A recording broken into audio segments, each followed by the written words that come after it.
Out of the gates and ready to go. Hot Mic with Hutton and Withrow is underway. The Friday edition is here. We have made it. So have you. And our goal to get you to the weekend. The college football and NFL weekend. We'll preview all of it coming up throughout the show. You can join us on the OutKick Network, including on YouTube. You simply type in OutKick, hit subscribe. Chad is in the chat. And we're ready to go from 6 in the Peabody with EHOB Beer and Old Smoky Moonshine. Dan Dakich joins us, host of Don't At Me here on OutKick.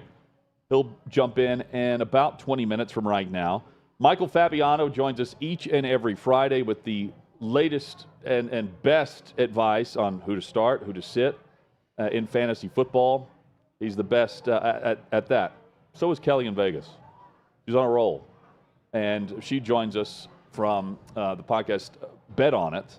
She jumps in hour number 3. Plus, Chad Withrow brings his top 10 games of the college football weekend. Chad, good afternoon. Hutton, we seek the best on this show. Every week, we seek the best guests. We got some of the best people in their industries coming up on the show today. Well said. And I'm going to give you the 10 best games of the college football weekend. Although 6 ranked games. But is it 6 or 8? It's 6. The record is 7 on a weekend. I have. I'm kind of counting now to make sure that I have all the one. Yeah, they're all in there for me. I was about to say. No, there's 2. We'll talk about it later. Okay. There's 2 at the very end that I don't really want to spend a lot of time on. It's a weird week. There's great games. No. But there are matchups. weeks where I have 3 or 4 where it's very hard to pick games 7 through 14, let's say, to get to a 10. This week was really good through 8. And then 9 and 10, I'm thinking, you're going to hear it. I'll give you an example, Hutton. One of the games that's on the list will be featured on the Big 12 network, which is ESPN Plus, digital only. Plus. That's in the top 2. It's not on television. It's on streaming only. So, hey, I had a Peacock game last week, too. So you never know where we're going to go. Colin Warner over here, decked out in all Irish gear. He's got the primetime matchup to sit around and wait on. Well, I had a premonition all week, not about Colin's Irish, but about another game that I told you about on Monday. Another big game this week that is in my top 10. And I came to the studio today, and I looked at Davey, and I said, can I change my pick? Because I have had a complete change of heart on one huge game. Hint, it's in the SEC this week than what I thought to start the week. I can't wait to hear about this. My heart and my mind have changed over the course of the week. But then I talked to Davey and realized, I gave you a different game anyways. That's my other pick, so don't worry about it. I'll just go with that one. Will we see NFL games played in Jacksonville in the years to come? That's where we start with our Scorched Earth headlines today on this Friday edition of Hot Mic with Hutton and Withrow. Jaguars CEO Mark Lamping was speaking at a sports tech convention or conference in St. Louis and sent the city of Jacksonville and taxpayers a clear message. Pony up on stadium renovations of $1 billion or peace out. There was a poll conducted by the University of North Florida that showed roughly a third supporting spending up to $500 million. A third of the residents spending up to $500 million for this project that the Jaguars want. 47% said no to spending $1 billion, even if it means losing the team. And roughly 46% said the city should spend the $1 billion if the alternative to renovation is relocation. So this back and forth now ends up being, Chad, comments made public by the Jaguars. The quote from their CEO, Mark Lamping: if there's a referendum, a ballot question should be, do you want to keep the NFL in Jacksonville? One thing we can't do, recognizing that Jacksonville is not going to become the top economy in the NFL, is that we can't put the team, our fans, and our community in a position where we come up with a stadium solution that doesn't put us on a path to being able to compete with the average NFL team. I want to get back to that. Look, if Jacksonville loses an NFL team, they're never going to get another one. And if the Jaguars have to relocate from Jacksonville, those of us that went down there would have failed, okay? And none of us want to face that. That from Mark Lamping, the Jacksonville CEO. This is them telling the residents in the city, Jacksonville isn't Jacksonville without the NFL and without the Jacksonville Jaguars. And this is the positioning as a must-have for the city instead of a money grab. And it is a money grab. But in the NFL, the fans pay up and the owners make the profits. They end up raking in the revenue. And by and large, that's how the stadium reconstructions and new stadiums built go down. Look here in Nashville with the Titans, Buffalo, and there are plenty other examples throughout the NFL. And then you have the rare case where the owner decides he'll do it on his own, like Jerry Jones. Well, and it's not just the fans that pay up in this situation. Well, it's everyone, yeah. Yeah, I mean, it's the entire city of Jacksonville, many of which don't care at all about the Jags or the NFL or will ever step foot in that new stadium to go to a game. So I understand the battle that goes on civically within these cities when you're talking about using taxpayer money to fund a Taj Mahal of a stadium that the only people who will truly profit from it is the NFL owner. Yeah, the city will have economic impact. Businesses around the area will make money. All of that is true. But if you're someone that doesn't care about the Jags not going to games, I can totally understand where you'd be fed up with just feeding more billionaires and giving them more money and giving them a better stadium. And for the Jags to come in and demand $1 billion in public money or they're leaving, that would not sit well with me if I live in Jacksonville. It's also well within their right. I didn't sit well with me in Nashville either. I'm glad they did it because I'm a sports fan. But if I'm Susie Q in East Nashville or South Jacksonville or living in Jacksonville Beach and I'm never going to go to a game and they want to tax me or tax anything going on in the city, I can understand people being upset with it. That being said, if the Jacksonville Jaguars don't play in Jacksonville, I don't see how that's a loss to anyone else in the NFL other than the city of Jacksonville. Who cares? It's a massive loss to Jacksonville, having been there. We were there. To Jacksonville. Yeah. But that's my point. If the city of Jacksonville decides we don't want to pay for a stadium, then the owners have the right to move.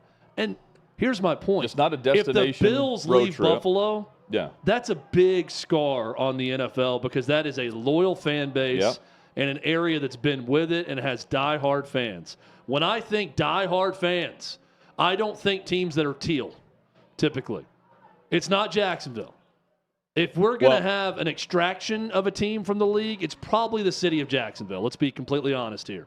If we're looking at the lowest end cities, the worst cities in the NFL, and the worst fan bases, the Jacksonville Jags are right there at the top of that list.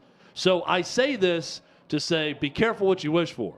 Because the only people losing out here is the city of Jacksonville, where you had an NFL team, which is a golden ticket, and you're going to lose it if you don't have this public funding coming in, which the rest of the league won't care.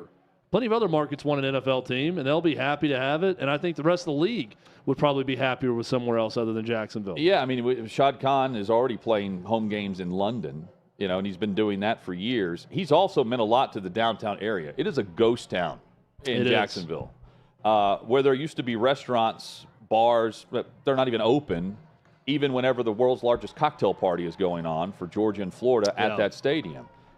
Shad Khan, meanwhile, built Daly's Place with the city helping with that, and he's looking for more renovations and upgrades. But here's where I think the disconnect is about, we can't compete with the average NFL team. The smallest markets in the NFL right now are the best teams. Look at Buffalo and Kansas City. Yep. Right here in Nashville is another example. Back-to-back seasons of 12 wins. Cincinnati, also among the smallest markets in the NFL. You can't say that the small markets can't compete. All you have to do is draft well, and the system is set up for you to win. The system is set up for you to be average. They want teams to be your 9 or 8 win team and have competition down to the wire for the postseason. And it's not the stadium's issue that the team has bottomed out back-to-back years and has had the top picks in the draft on an annual basis. do better in the front office first before you start pointing to the stadium. And, I mean, I get it. They tore down the Georgia Dome, 25 years in? Yeah. And put up the new Mercedes-Benz Stadium. But, I mean, Jacksonville can no longer just point to the pool up in the end zone and say, this is the coolest thing ever. They can't point to the massive screens and say, we've got the biggest screens in the NFL. They once did, and then L.A. and Vegas and Minnesota built new stadiums. And now it's tarps. They're tarping off areas of the stadium. I'm with you, Hutton. I get so tired. It's such a tired and lame excuse of as a small market, we must do this and this must happen. The smallest market in the NFL is Green Bay. They're doing fine. They've done fine historically. It's about being a smart organization, as Hutton said, drafting properly, making good decisions. And if you really want someone in free agency, 99% of the time, that free agent goes to the place that's offering the most money. So if you want someone bad enough, then outbid the next contestant for that player, and you're likely to get them. So I don't buy that. I also think if I'm a billionaire and I'm looking around, let's not just talk about the U.S., maybe the world, maybe also London, right, as a possibility. If I'm looking around the U.S. and thinking, where do I want to put my enterprise and my NFL team, I am expecting Jacksonville to bend over backwards because they should be thrilled to have an NFL team. Because there are plenty of other places that'd be more profitable. Yeah, and what they'll do if they want to stay there. Now, keep in mind, Stan Kroenke wanted out of St. Louis. It's true. And he made it where he wasn't going to cooperate with the local city officials when they wanted to. If Shad Khan wants to stay, he needs to make sure this doesn't go to a vote and just work with the elected officials to just make this a workable deal instead of going into a vote for a referendum, because it's going to fail miserably. Yep. Just like it did in San Diego. And, I mean, St. Louis didn't even have a shot. And maybe in the end, he doesn't want Jacksonville to have a shot. Maybe not. And this maybe he wants to go the Stan Kroenke route, and this is just the way to prep everyone for the inevitable of him leaving town and saying, hey, they're not working with me on this, I'm going to have to bolt.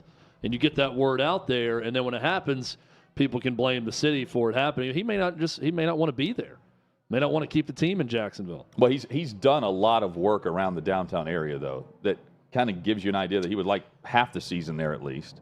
And that's basically what they're doing right now. Chad. I remember doing that event when we were touring with OutKick on college football. And we did an event on Friday night with Clay. Yeah. It was like the top of a building downtown. Yeah. And we had a OutKick VIP event. Yeah, you said ghost town. But I just remember being down there and like parking in the parking garage. And I think we were the only vehicle in the parking garage. Yep. When we parked. It's a very odd thing. It was a Friday night before the cocktail party. Mm-hmm. And I mean, you could have it was like one of those commercials where people are driving through a cityscape for a car commercial and there's no one else on the road because they're doing it, at 5 a.m. or whatever.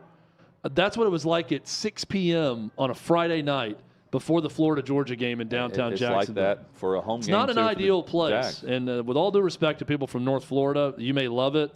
If I'm a business person, a billionaire, and I'm looking around the country and maybe even to London and thinking, where do I want my NFL team? Jacksonville, Florida is dead last on the list of possibilities. They hosted one Super Bowl, and there's a reason they haven't been back. They had to bring up cruise ships. It was the worst Super Bowl to house city. People. Yeah, awful. Chad, the Niners, speaking of Super Bowls. You know who played in that Super Bowl? Trying to get back there. Donovan McNabb, our guest yesterday. Oh, that's right, yeah. He was a quarterback for the Eagles in that game in Jacksonville. The Niners handled the Giants last night, 30-12. I don't think that's a big surprise, but the 49ers' last loss in the regular season was Week 7 of last year. They've won 13 straight regular season games, and they are stacked. Deebo Samuel, 6 passes, 130 yards. Ayuk is out. But they've got Christian McCaffrey, who's balling out.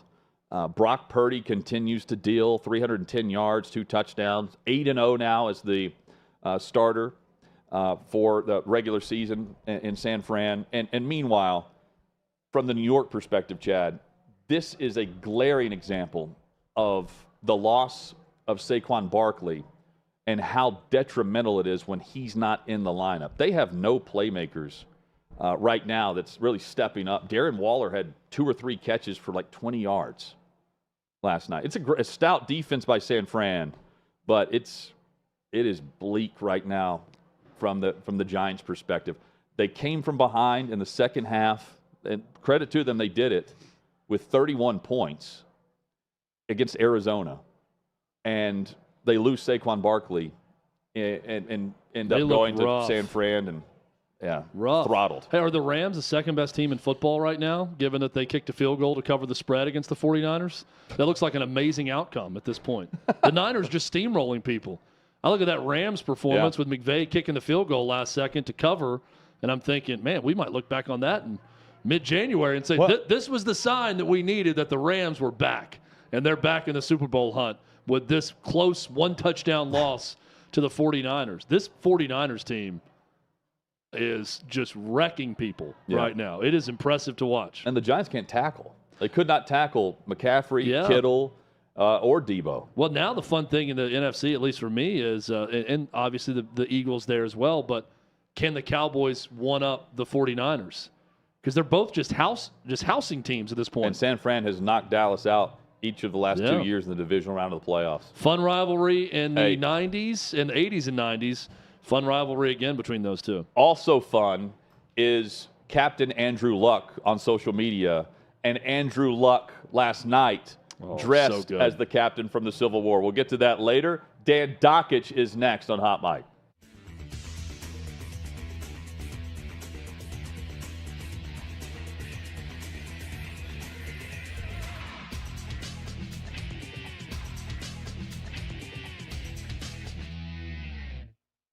Looking back on that interaction, it seems like you really don't care. I mean, it seems like you wouldn't have gone about things any differently. But, what does it say to you when there's these business owners who don't understand your vision of what you have for these places? I mean, you're giving them publicity at the end of the day. Even if you're not giving them the best review on the board, you're still putting their name out there on a platform that allows millions of people to realize their business, when otherwise they probably would have just remained, a smaller business.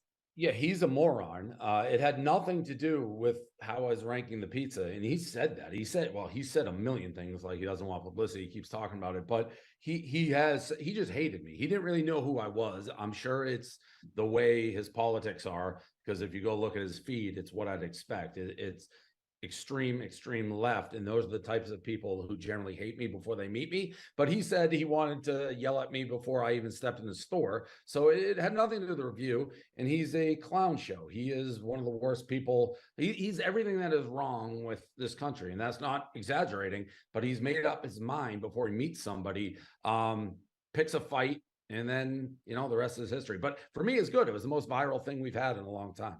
Yeah. And have you had any other pizza owners from places you covered in the past reach out to you and say, wow, we can't believe this guy? Like, look at the great things that you've done for our business because of the One Bite Pizza review. Yeah. That's the thing that's crazy. There's a lot of things that people could cherry pick that people have said about me that be like, oh, he's a bad guy, this and that. Pizza and small business is not one of them. That pretty uniformly across the board. People like Dave, very good for pizza. He's very good for small business. It's how we're doing this pizza fest. Like, we get places that would never do it, but it's like, we like I did an interview with Lucali, which is one of the most famous pizza places there is. And they're asking Mark, the owner, is like, why'd you agree? We don't see Lucali doing this type of thing. It's like, Dave has done so much good for the pizza industry. This guy didn't care. This guy had no answers. He was just a clown. Okay, so I'm going to get to the Pizza Fest in just 1 second. I'm just curious, how did you get so into pizza? Was it just something, as a East Coaster, you felt like you needed to insert your voice into the ongoing, never-ending discussion of what pizza is the best, or was there something else behind it?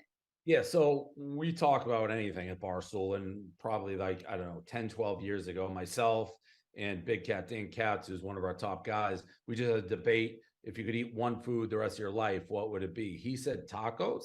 I said pizza. And then we're like, let's just do it. He said tacos burritos, because like breakfast burritos. So he was just eating burritos. I just started eating pizza for like a month. That's it.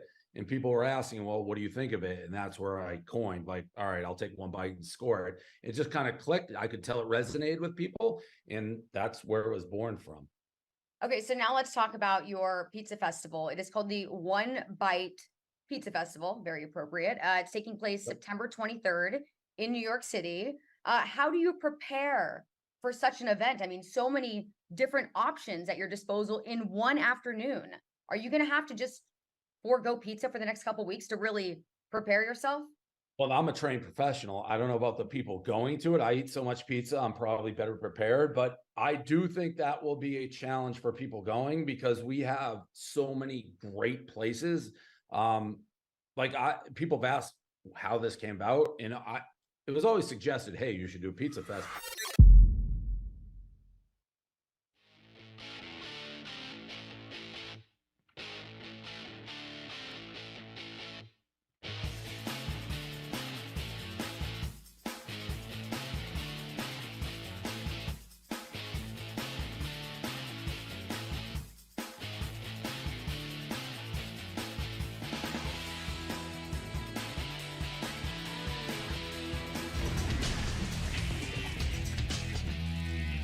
Sixth and Peabody, our location, with Yeehaw Beer and Old Smoky Moonshine. Got the fall flavors, the autumn jars are here, Starting to Jeff. feel a little bit more like fall. It is. In our surroundings also, which is nice. Let's welcome in Dan Dakich. The great Dan Dakich joins us. He's ready. Don't add him. No, we don't. Don't add him. Don't at me with Dan Dakich mornings here on the OutKick Network. Dan, what's up, man? Nothing, getting ready to go play a little golf, have a couple beers, and a nice weekend. A lot of betting this weekend, a lot of good games, and let's do it. Let's go. So I'm seeing this story with the Oakland A's pop up right now. We can all react to this in real time. The Oakland A's gave Miguel Cabrera a $90 bottle of wine as a retirement gift. This is from Jimmy Trainum. Not only are the A's cheap, but Miguel Cabrera is a recovering alcoholic. Oh, my gosh. Yeah. How about that? Someone didn't do their research. You can't make that stuff up. And it's a nice bottle of Camus, by the way. Headlines. And Camus is a nice wine. It's a very nice wine. There are two headlines that I saw. That was one, and Cabrera being a recovered alcoholic was incredible to me. And then I saw where Dwayne Wade said, well, I almost left Gabriella Union when after I had to tell her I had a baby with another woman. I'm like, who makes these headlines? Like, you're going to tell the woman that you're leaving when you got to tell her you had a baby? I would think the woman would tell you she's leaving when you come into the room and say, hey, look, I got a baby with another woman. What a headline. I'm seeing headlines right now, Dan, speculating mainly from Michigan State fans about Urban Meyer getting back into coaching at Michigan State with the situation there. Any chance of that happening? Zero, zip, zilch, nada. Not a chance in holy hell. Urban is a smart guy. Michigan State is a dirtbag school with dirtbags all over the place. Horrible fan base, ridiculous people. You can't get into Michigan. You go to Michigan State. No, God, no. I would say that if Urban were going to get back into coaching, it would have been maybe Penn State. Nah, I'm trying to think that the timing on all this. I know this.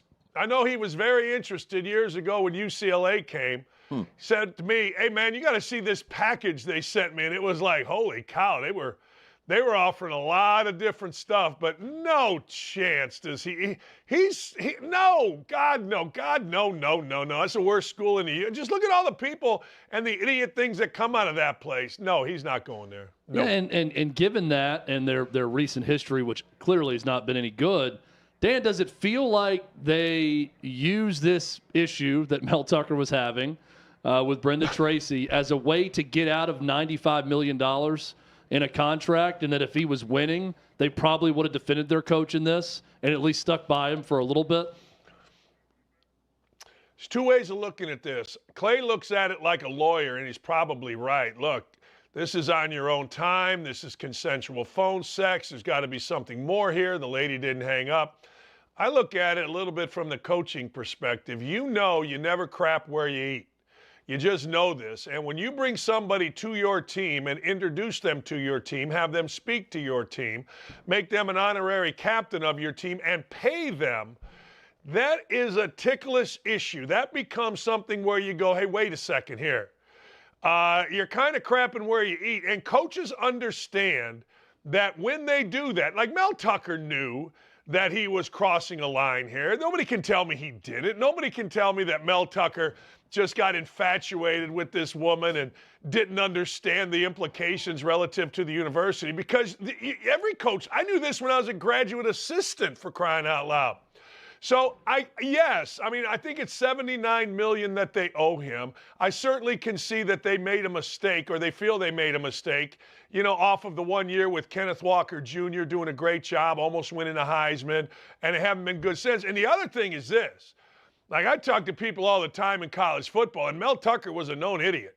Like, I'm just telling you, like, when they hired him, I heard two things. One, Colorado was kind of happy, and two, people went, whoa, why would you do that? And then you give them a big deal. Look, I don't know, but I know this. I know that as a coach, once you bring somebody into your team and you're going to have them speak, and on top of it, you're going to pay them, and then you're going to bring them back and make them an honorary captain, that's crapping where you eat, man, and you don't want to do that, and you've been taught not to do that.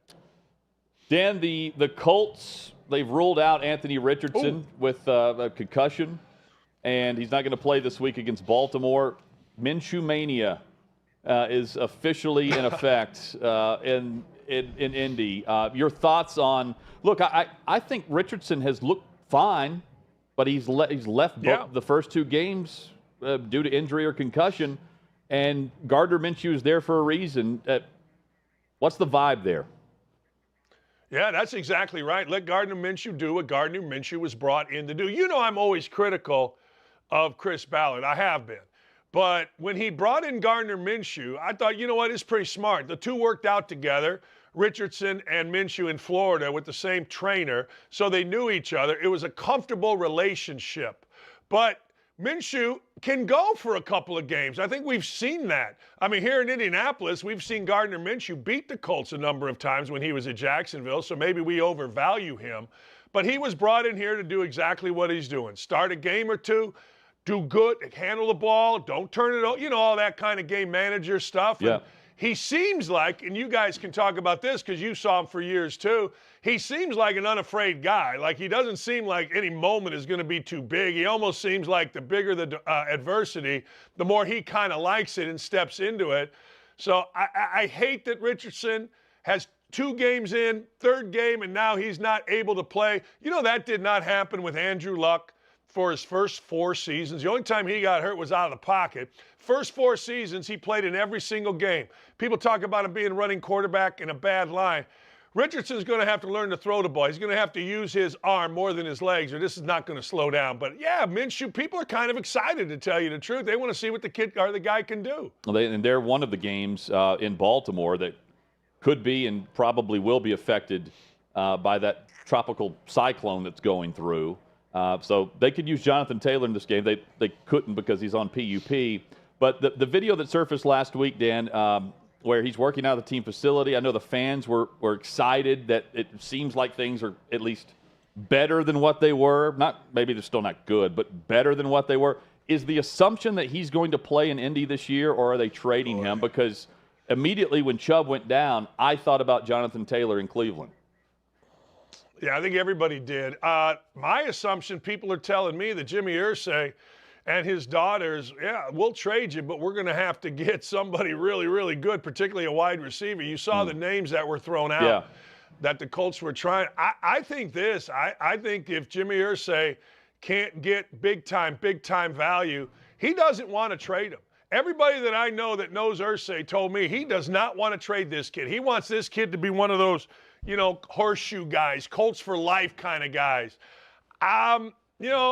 Silence is better. Silence is worse. There hasn't been a lot said. It hasn't been any drama. He's on PUP. The assumption is he gets off PUP, he's going to play. That's kind of the assumption. I don't think anybody knows for sure unless, and how you guys know how this goes. You can be silent and then all of a sudden 2 minutes from right now, it blows up, right? And then all of a sudden everything you said But the assumption is right now that Irsay does not want to trade him unless he can get Stephon Diggs or somebody. You know, I mean, I don't know. Sure. Christian Watson. You know, those are the names. And he's not going to get that. But Irsay wants to keep this guy as a Colt for life, according to the people that I talked to. So, Dan, I feel like Dave Portnoy, Barstool founder, kind of lived out everyone's fantasy if they've ever had a hit piece written about them with someone where you're recording the conversation with the person and you've just got them dead to rights and you're reading back an email that was passed along to you where they're claiming that the email wasn't sent and they're having to backtrack the whole time. What do you make of this story where Portnoy is recording the call with the Washington Post journalist with a capital J, supposedly, about a hit piece they were working on Portnoy? Over a pizza festival. Over a pizza fest. Yeah, I thought it was interesting. She started lying. Portnoy then read the email. Verbatim. Her email, was reading it back. Yeah. verbatim. And then, of course, she changed. And then she kept going back to the after he read the email. Well, I told you, yes, this is what we do. You know, it's really sad. And I'm not going to lie. I've had a couple hit pieces done on me. And it's the same thing. We couldn't reach Dan for comment because they never tried to, that kind of thing. It's just sad the way the world works. You know, you can always write something negative. But I always say, and Portnoy was saying this, and I thought it was interesting, you can always write something positive. You know, I mean, if you really want to, it just depends. Portnoy is a lightning rod, but I love what he did. You're right. It's like a dream of everyone. And you know what?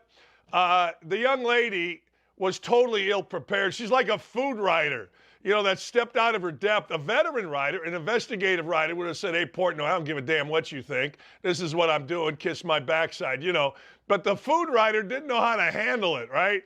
So Portnoy, I thought, handled it very well. I don't think it surprised you. I don't think it surprised anybody that 10 o'clock the next day, that particular conversation, that interview didn't happen. They wanted to move it back. Everybody knew. And it's sad.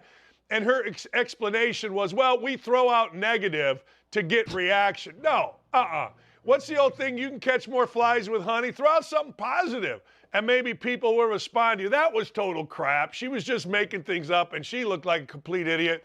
But knowing the Washington Post and the far left media, she'll get a raise in a corner office.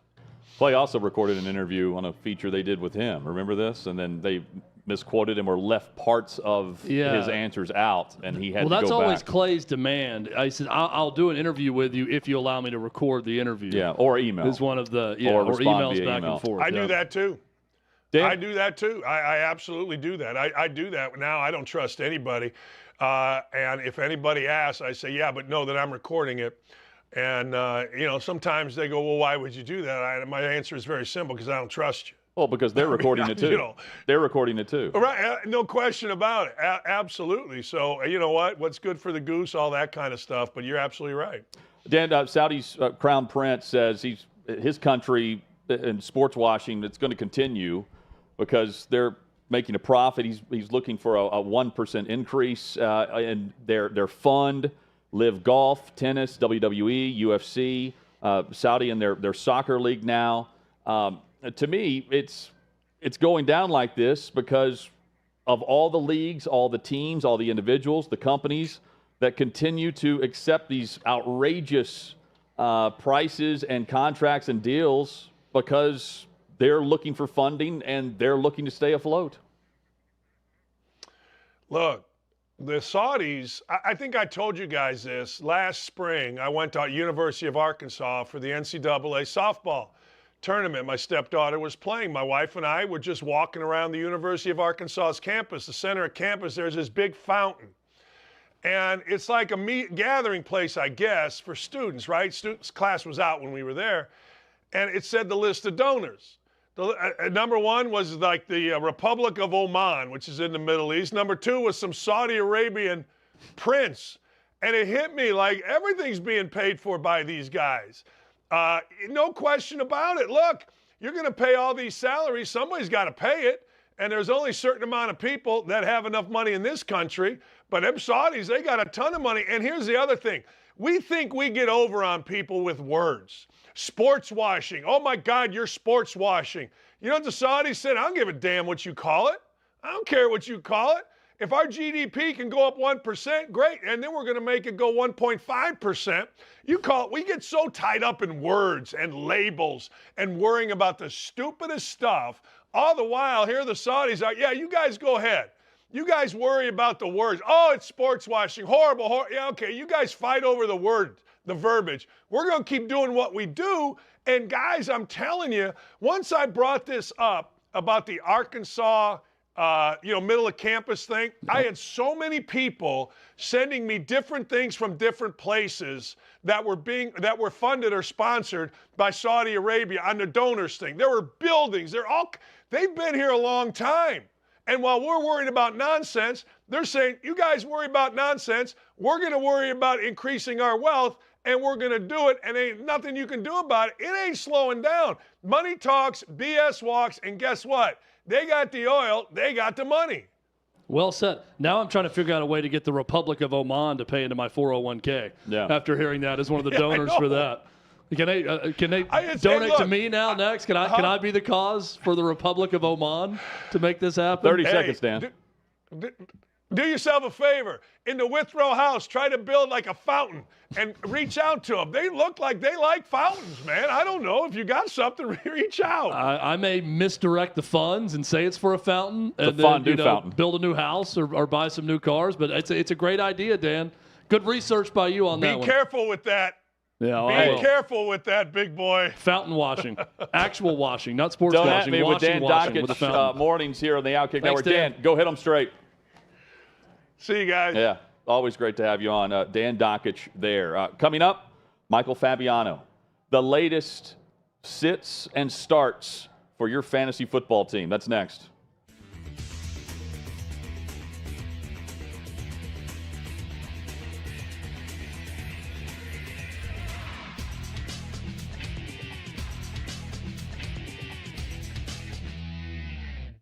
I'm here at the Big Machine Music City Grand Prix, but that's not the only big race that's on people's minds. Let's go talk about it. There's no way Biden can win again. There's just no way. Even the people that voted for him because they didn't like Trump, now at least have to see like senile, not all there. Probably won't be alive for 4 more years. Are you a Trump guy? Or are you a DeSantis guy? Or someone else? I don't like any of them. Who's your dream candidate? Who would you want to run? Myself. I think the best candidates probably are smart enough not to run. I just hope there's somebody that's young enough to care about the country instead of their politics. My fear is they get Gavin Newsom from California. I think it would be the new cool vote for the younger people, and that's what I don't like. Who do you think on the Republican side would be able to take on Gavin Newsom? Great question. As a Republican registered, I love what Trump's body of work did, but they're just out to get him and destroy him, and we won't get things done, which is crappy for me to say. I thought DeSantis was going to be the guy. Trump only has 4 years left. He cannot fix everything that just happened in 4 years. And he's going to be battling indictments and all these false stuff for the next 4 years. We won't get anything done. And it'll just be the stalemate in America. That's why I almost don't want him in. But if he is the leading candidate, that's who I'm going to vote for. Is there any Democrat that you would vote for, consider voting for? Absolutely not.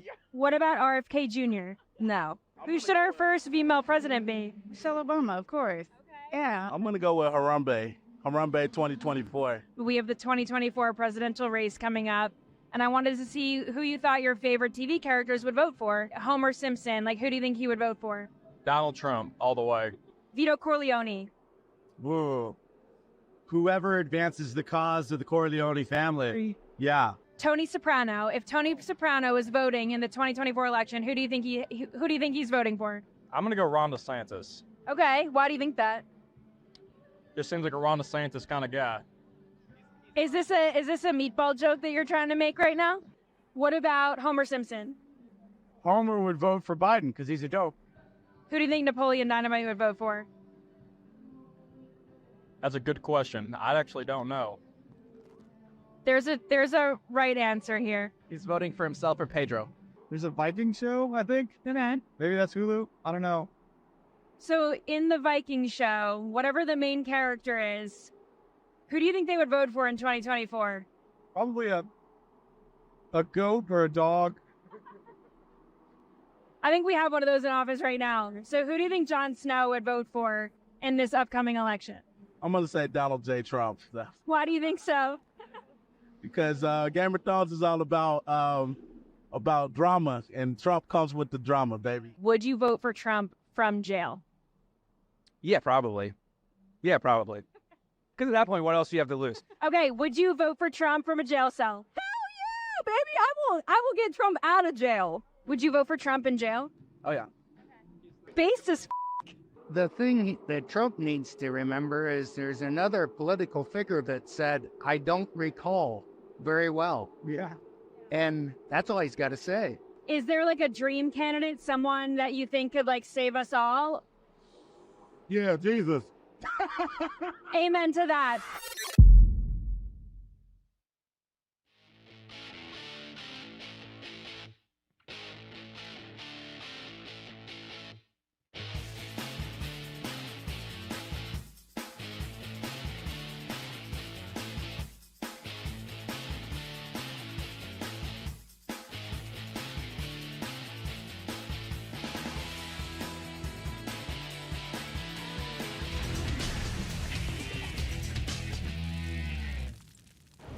Sixth and Peabody, our location with Yeehaw Beer and Old Smoky Moonshine. Hot Mic with Hutton and Withrow rolls on across the OutKick network.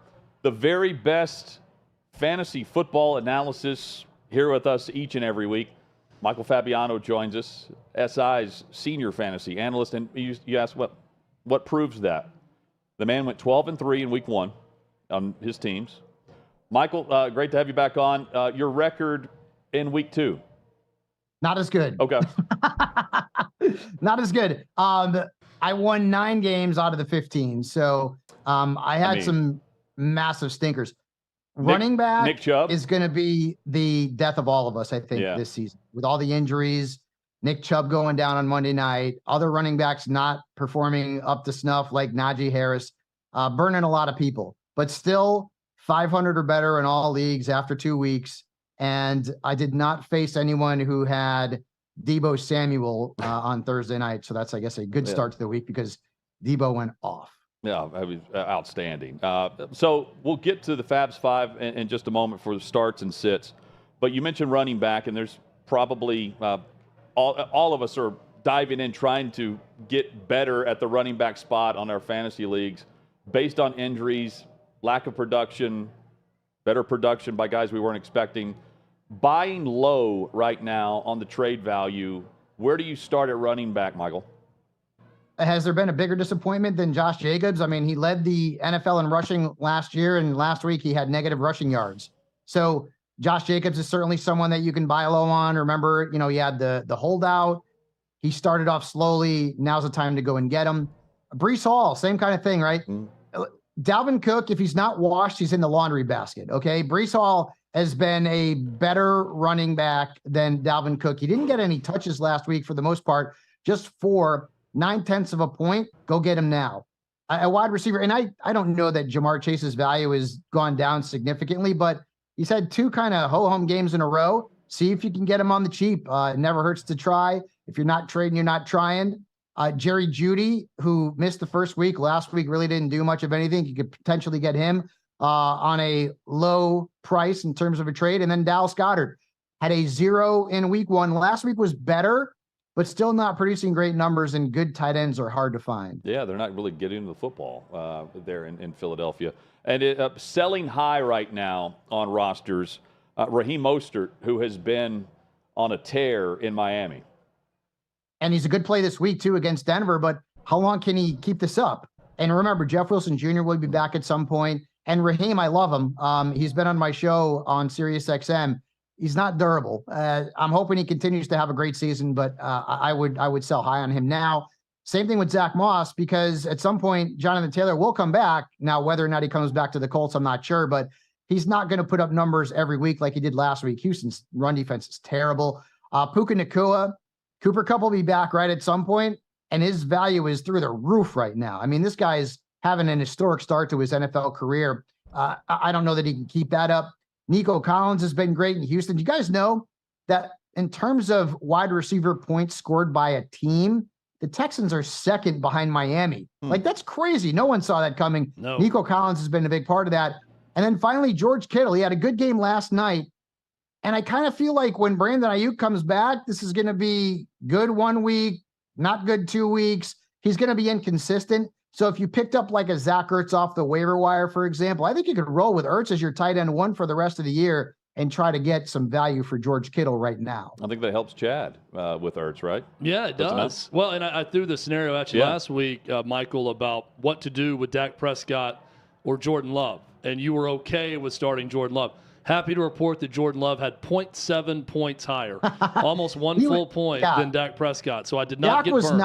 He was not as bad as I thought he was going to be. No. That was not a great matchup on paper, but Love was still the right call. Yeah, I'm just happy that I didn't get completely destroyed by starting who I thought was going to be my backup. I will start Dak Prescott this week. I Good see call. Jared Goff kind of in that range. If you have 2 quarterbacks where maybe you're thinking about starting someone else week to week, depending on the matchup. But Michael, you like him as a starter this week, right? He's at home. Jared Goff is one of the top 3 quarterbacks in fantasy football in home games dating back to top 3. He's gold. He's gold, Jerry. He's gold at home. So I'm starting him against Atlanta. No question about that. When you look at the numbers, multiple touchdown passes in all but 1 game dating back to last year at Ford Field. So you got to go with Goff. And at running back, who are you starting this week? Kyron Williams. And you know what's crazy is, like, I have him in my article as a stardom. Nobody drafted this guy. And now people are like, oh, that's low-hanging fruit. It's Kyron Williams, man. But I mean, like, he's the second best running back in fantasy football right now. So you play him, and he's getting the volume after, of course, the Rams traded Cam Akers to the Vikings. I'm also going to start Isaiah Pacheco, keep tabs on his status this weekend, but it looks like he's going to be good to go against the Bears, who can't stop the run at all. The Bears are just a dumpster fire right now. At wide receiver, I like Michael Pittman and Zay Flowers, but keep tabs on the weather. Yeah. Because there's that tropical cyclone thing going on the East Coast. And if that thing messes up some of the games, and that would be one of them, Baltimore and Indianapolis, you may want to pivot. But right now, Michael Pittman and Zay Flowers are both very good plays. And it sounds like, just for, and I'm no meteorologist, I'm just reading this. It sounds like the New York Jets game could be the most affected by the deluge. Right. In that one, just to keep that in mind. But how much do you pay attention to that? Well, you have to. It depends. So I always used to talk to Kurt Warner when there was weather during the week. And he would always say, run when it rains, throw when it snows, right? So it's not snowing anywhere yet. Yeah. And in the rain, if it's nasty out, well, you're going to lean on the run. And wind is also a big part of this too. Like, it's a tropical cyclone, so my guess is that it's going to be windy. I'm not a meteorologist either. I'm just kind of guessing. Sounds bad. Definitely sounds bad. But if you got to factor in the kickers too, like Justin Tucker is one of the best kickers in fantasy. So is Tyler Bass. If it's going to be windy as heck there, you may want to pass on those guys and find alternatives just for this week. Maybe guys who are in domes like Greg Joseph, or maybe Riley Patterson or Younghoe Koo. But you've got to factor that into certain parts of your starting lineup. Before we get to the Siddums and the Fabs 5 and hand off to Chad on this, going back to Michael Pittman, are you more confident in him with Minshew, or does it matter because he was already putting up big numbers with Richardson? Yeah, it doesn't matter to me. And you may even think that it's better with Minshew because he's not going to tuck the ball and run nearly as much as Richardson's going to be, which means more passing. I mean, Minshew's one of the best backup quarterbacks in the league. You can make an argument that he's better than some of the starters right now. So I have no problem with that. I have more of a problem with rain and wind potentially affecting that game. And Justin Fields, you talked about it. Dumpster fire is the right word to describe the Chicago Bears right now. I mean, if you own him on your team and he's your starting quarterback, that's a big mistake at this point, right? It stinks. And hey, I'm right there too. And I will say this though, like if you have, say, Dak Prescott, or if you have Tua Tagovailoa, or you have Jared Goff, you could sit Fields this week. And the sit-ems this week are kind of like start 'em and pray, right? Other than just hard sits in traditional leagues, because a lot of people don't have better options. And we'll get into that. But Fields is playing against a tough Chiefs defense. They held Trevor Lawrence to next to nothing last week. They're not running design runs for Fields. I don't know why. I don't know what's going on with the Bears. But Fields is a risk right now, and that stinks because a lot of people drafted him highly. 2 running backs that most people will have to play this week, and I get it. James Conner and Jerome Ford. James Conner's got my beloved Dallas Cowboys this week. They have been very tough on running backs in the first couple of weeks and even dating back to last season. But he's going to get volume, so you kind of have to play him and cross your fingers he gets into the end zone. Same thing with Jerome Ford. How much money did you spend in your fab on getting this guy after Nick Chubb went down with that awful injury? Almost all of it, I'm guessing, which means you're probably going to play him. But the Titans defense is wicked good against the run. Just look at the numbers for running backs in the last 2 weeks or lack thereof. At wide receiver, Christian Kirk had a really good game last week. And so you're probably going to want to play him. But he scored 6.2 combined points against Houston last year, and they're really good against slot receivers. So Kirk may take a step back. And then finally, Nuke Hopkins. I've got to play him. You guys have him. You probably have to play him. But the Browns defense is really good. So this could be a low-scoring game. Titans, and this is like one of those like 17-10 type of games, 14-10. So I don't know that there's going to be a lot of points scored. And I have Nuke Hopkins. I got to play him. I don't love it. And that's where we're at right now, especially at running back and tight end. You may have to play some guys you don't have a lot of confidence in. Maybe the matchup's not right. But especially at running back, it's volume over matchup. We need warm bodies. We need guys that are going to touch the ball, maybe just get into the end zone. So you mentioned the Browns' run defense, just like the Titans. They're stout, they're elite. You're starting Henry regardless, right? I'm starting Henry against the 85 Bears at this point. It doesn't matter. And same for Jamar Chase in Cincy without potentially Joe Burrow. Now, Burrow is – so I haven't gotten the practice report on him yet today. He was throwing. That's all I know. He was seen throwing in practice. Like you see like these videos, the guy's throwing or, hey, this guy's on the field or he's – okay, well, what is he doing? Like is he practicing or is he just standing there? I don't know. So with Burrow, if you're in a 2 QB league, you probably have to pick up Jake Browning as insurance because you don't want to wait and then get screwed on Monday night when he doesn't play, if he doesn't play. But regardless, like if you're in a 1 quarterback league, like I said, same kind of thing with Fields. If I've got Dak, if I've got Tua, if I've got Goff, Burrow's on my bench. He's too much of a risk. We've got some viewer submissions here. Michael Fabiano, our guest, SI's Fantasy Football Insider. Rachaad White or Tyler Algier in Atlanta? Which would you go with? White's taking on Philly, and the Falcons have Detroit. Algier's got the better matchup, but I'm playing volume here. And Rachaad White was really good last week. He's playing the majority of the snaps. He's getting the majority of touches. He's got no competition in that backfield. So I'm going to go Rachaad White.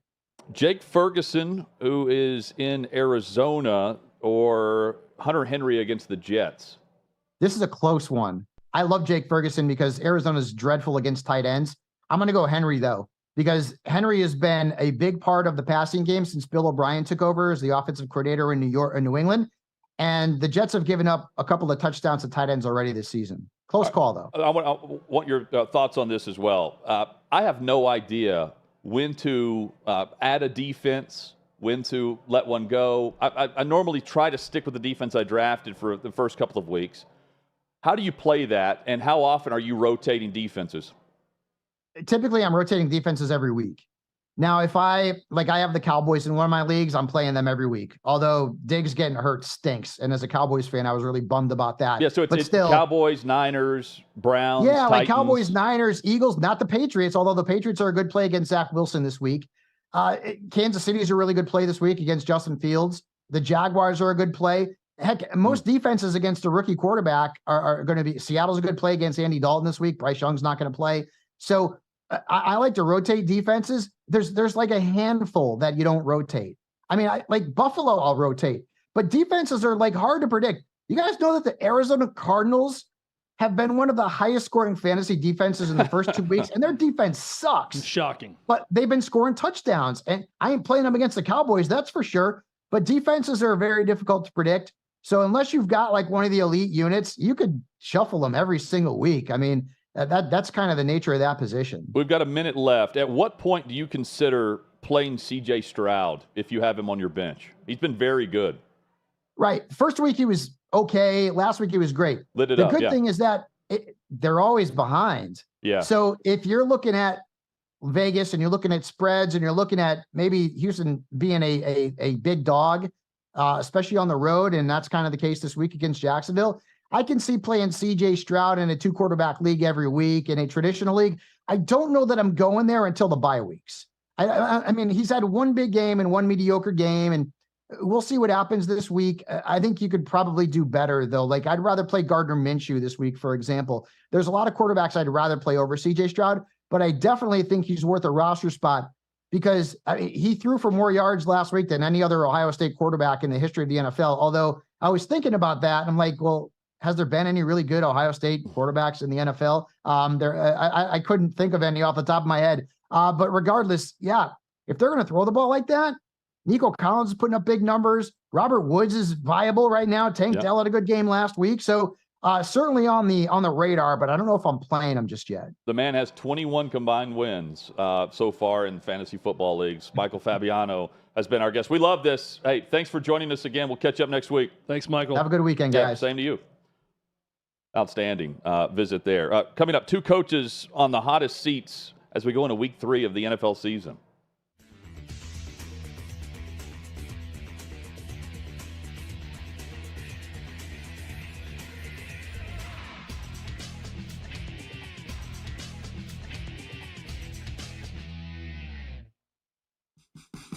What you're experiencing is the bold taste of a Southern legend. Old Smoky Moonshine and Whiskey, authentic Tennessee mountain-style spirits. We believe in crafting flavors that were born from tradition but defy expectation. And pioneering a new experience with every sip. Because if it doesn't do this, it ain't this. Old Smoky Moonshine and Whiskey.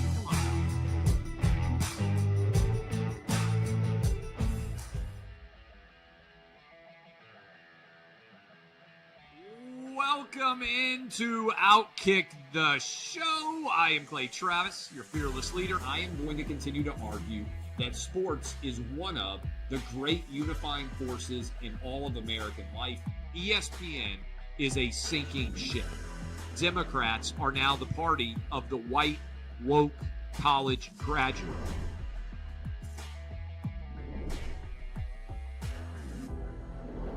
We live in a land of participation trophies. You gotta lean into the turns. You really gotta lean into the turns. When Leah Thomas walked in that first day, it got silent, and every girl was uncomfortable. Very difficult to go back-to-back years in the NFL with the number 1 overall pick.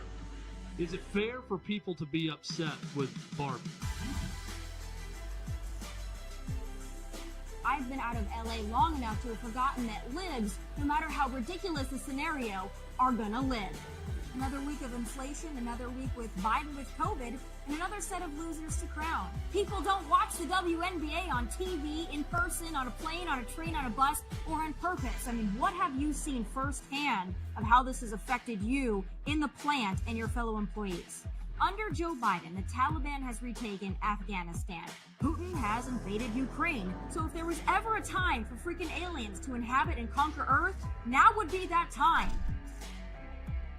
We've seen coaches throw water bottles. We've seen coaches act like idiots. We've seen coaches slap other coaches. But I think if you're involved in carjacking, you're inherently a rotten human.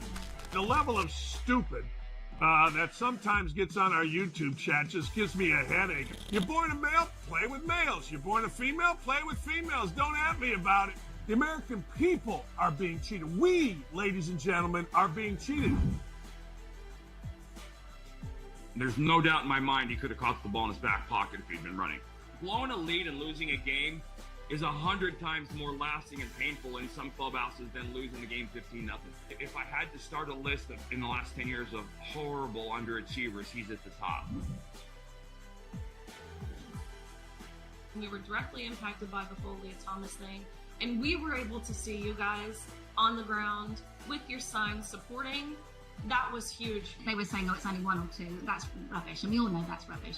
Once those trans-identifying males were able to succeed, it just encouraged others.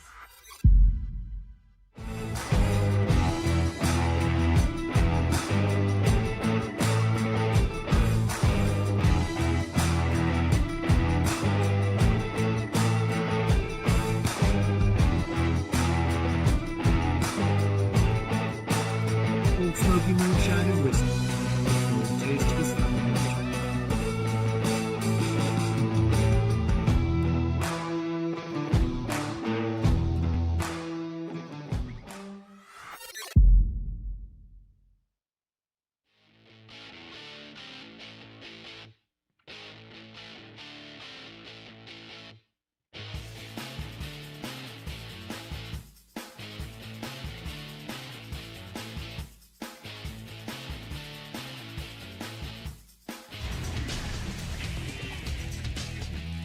Just like that, the second hour is here, Friday edition. Hot Mic with Hutton and Withrow across the OutKick Network. Glad you're with us. You can join Chad in the chat on YouTube. Search out OutKick, subscribe, hop in, type away. Chat's going well today. We've got plenty coming up. Kelly in Vegas joins us a bit later this hour. We'll get the best plays for the college and NFL weekend matchups. And Chad's bringing his top 10 college football games that you must see. There's some really good ones at the top, including, of course, Ohio State, Notre Dame, also Colorado and Oregon, which we'll touch on in a moment. Some very intriguing 0-2 teams right now based on coaching situations. Brandon Staley and Matt Eberflus. Staley with the Chargers, Eberflus with the Bears. And both teams are on the road this week, staring down 0-3. Chargers, Chad, week 1 against Miami, they were lit up by Tyreek Hill, Waddle, and Berrios. I mean, just the list goes on in Miami. And then last week, their offense also did good things in that game in week 1. Yeah, I mean, their offense Miami. is not the issue. Yep.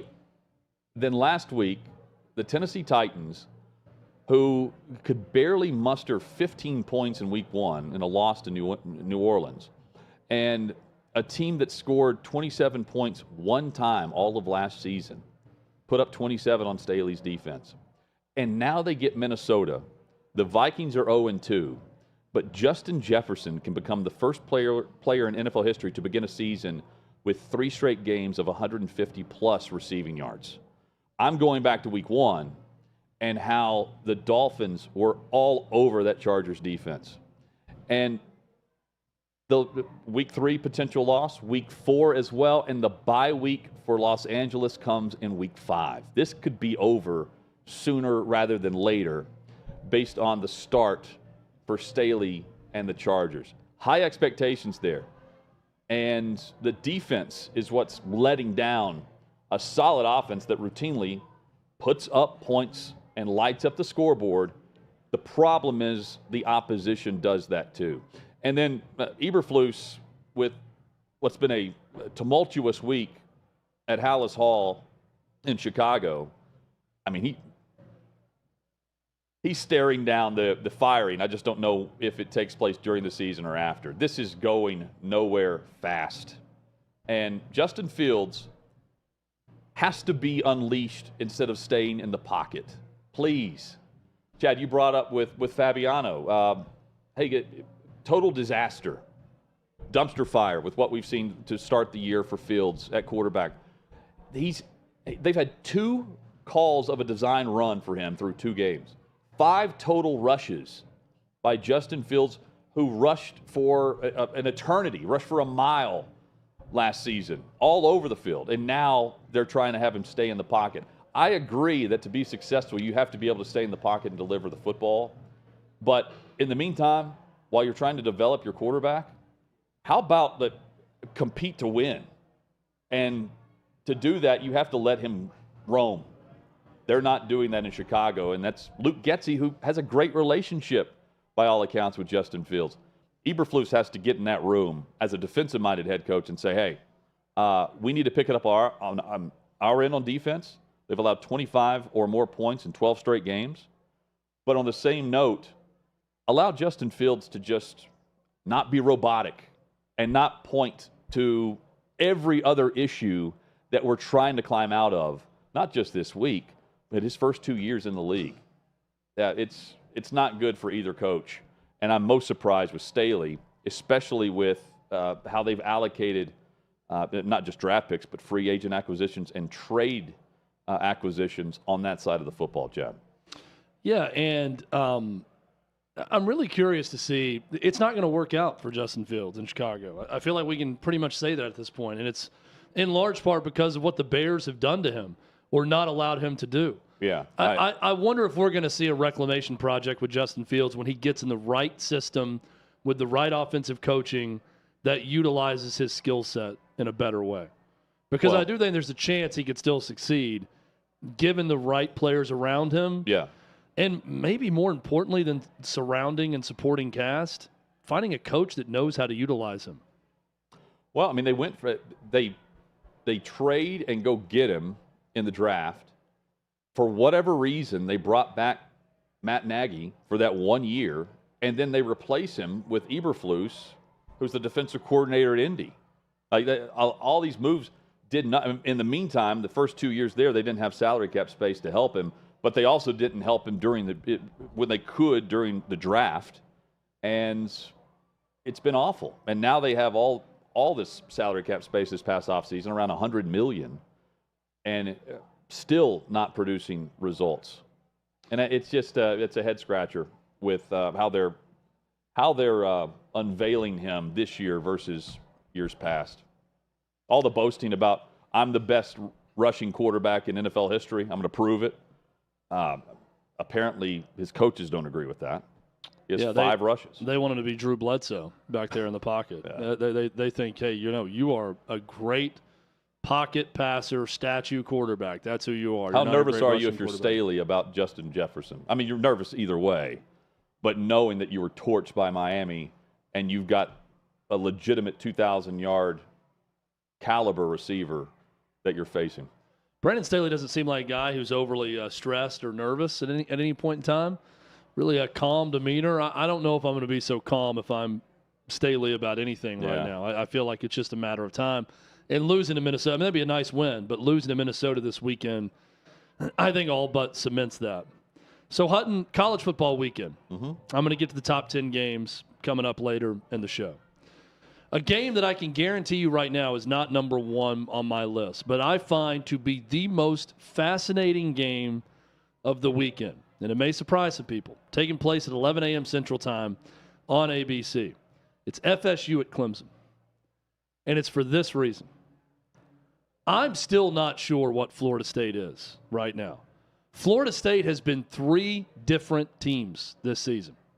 They were a team that really got whipped by LSU in the first half and were very fortunate with some LSU self-inflicted mistakes that they weren't down big at halftime. And they were great in the second half. Not taking anything away. They steamrolled LSU and in doing so looked like a national championship contender. Week 2, they did what they're supposed to against Southern Miss. They ran all over them. They did whatever they wanted. They looked like a great team. In week 3, they made Boston College look like the 68 Jets from a passing standpoint. And Boston College is really bad. And they look great against Florida State. Florida State was terrible in that game and should have lost. Clemson, I know what you're saying. They lost to Duke. They're washed. They lost more games last year than they have in recent years, and now in game 1, Cade Klubnik, new offensive coordinator. He's a Riley. He's got the right last name, and they still fell flat on their face. I agree with all of this. They're also averaging fewer yards per completion than any other team in the ACC, so they're throwing it, but it is very short throws so far this season for Clemson. But they are at home, and I'm still not quite sure what Florida State is. There is still a scenario. Clemson, for all the fun we made of them a year ago, and, Dabo Swinney's not giving them the time, they won the ACC. They're still ACC champs. They win this game tomorrow morning when it starts at home, and it's going to be a rowdy environment. They still may be ACC champs, and I don't know that I'd been saying that 2 weeks ago with the result of those first games. Remember, that was a Sunday night game that Florida State won over LSU. Yep. And then Monday night it was Duke over Clemson.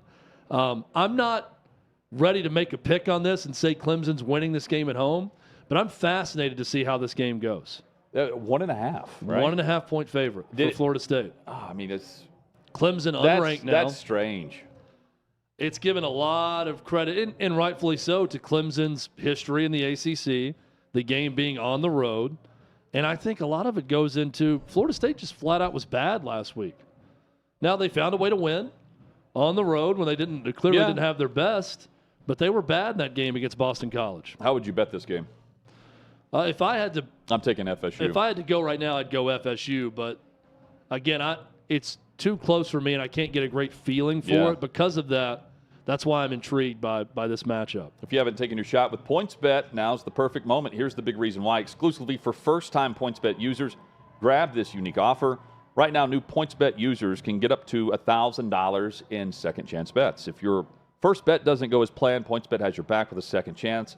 Get this offer by visiting OutKick.com/bet. Complete the registration process with PointsBet and make your first bet. If your first bet happens to lose, well, that's when the second chance bets come into play. Remember, terms and conditions apply. You've got to be 21 or older in legal gambling states. Gambling problem? Call 1-800-GAMBLER. Head over to OutKick.com/bet right now to snag this offer. Another intriguing matchup is Oregon hosting Colorado. And we knew this would circle back. This plays right into the now it's personal mantra of the Buffaloes. Dan Lanning, head coach of the Oregon Ducks, had this to say when asked prior to Oregon bolting several days later to the Big Ten, had this to say about Colorado joining the Big 12. Not a big reaction. I mean, I'm trying to remember what they won to affect this conference. I don't remember. You remember them winning anything? I don't remember them winning anything. And that's just point blank, that's where he left it. Now, he's since said his comments were not directed at Deion. They were not directed at Deion's team, and that's true. But they were directed at Deion's program. And he's also right. They're not the same team as a year ago. But when he said this, expectations were they were going to be around the same team as a year ago. It was going to take some time, and it hasn't. Now, it's a 21.5-point spread.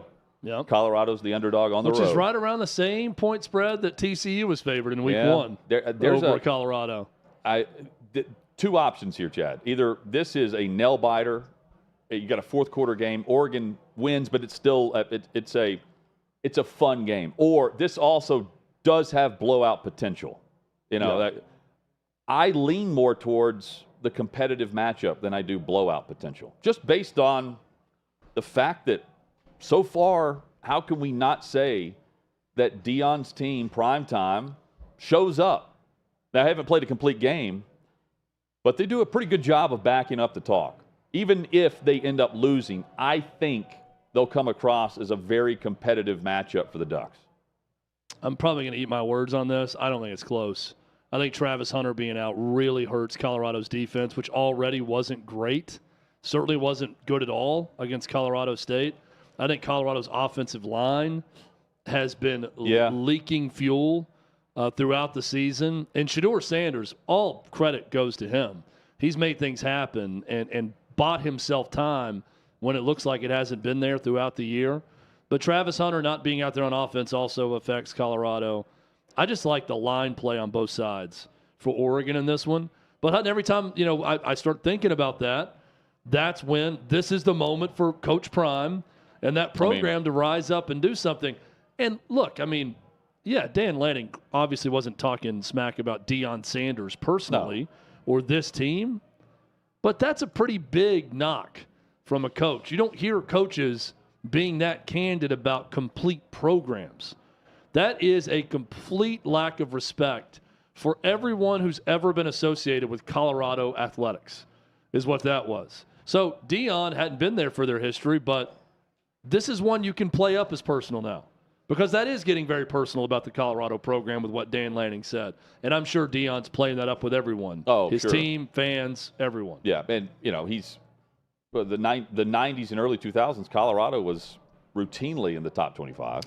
Oh, yeah. Bill McCartney won a national title there. Yeah, and since then, you look at what Oregon's done, they're still looking for that title. Yeah. Now, I get his point. When Colorado was great, they were in the Big 8 and then the Big 12. They haven't done really anything. They got to one Pac-12 championship game under Mike McIntyre. I remember one year as the Pac-12 North champion or whatever the division was.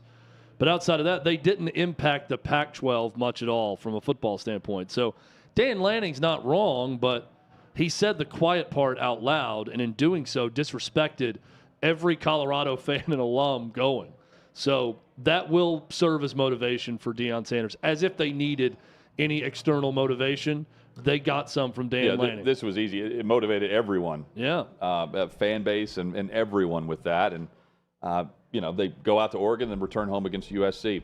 Primetime says that he's already said that his sons are not going to go to the NFL draft, Shador or Shiloh. I wasn't really thinking they were turning pro anyway, even though Shador is getting that buzz now. Kiper and others are really hyping him up.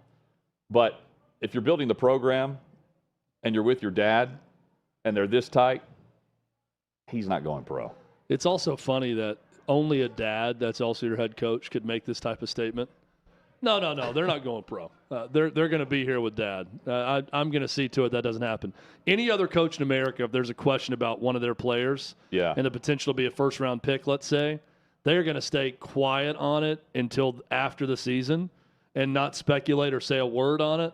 Only a father, only a dad, and a head coach wearing both hats could say, no, they're good. They're going to be back. There's no chance they go pro. They're coming right back here to Colorado. And the Athletic, speaking of the NFL, they polled 10 high-ranking team decision makers is how they phrased it. And in their opinion, they think Deion Sanders will get some calls with teams intrigued to chat with him. But remember what Deion Sanders said. Not going to do it. He's not going to coach in the NFL because he's not going to coach players that are making more than the coach. Yep. And he just doesn't buy into the motivation factor. Give it time in Colorado. Some of those players might make more than him with NIL.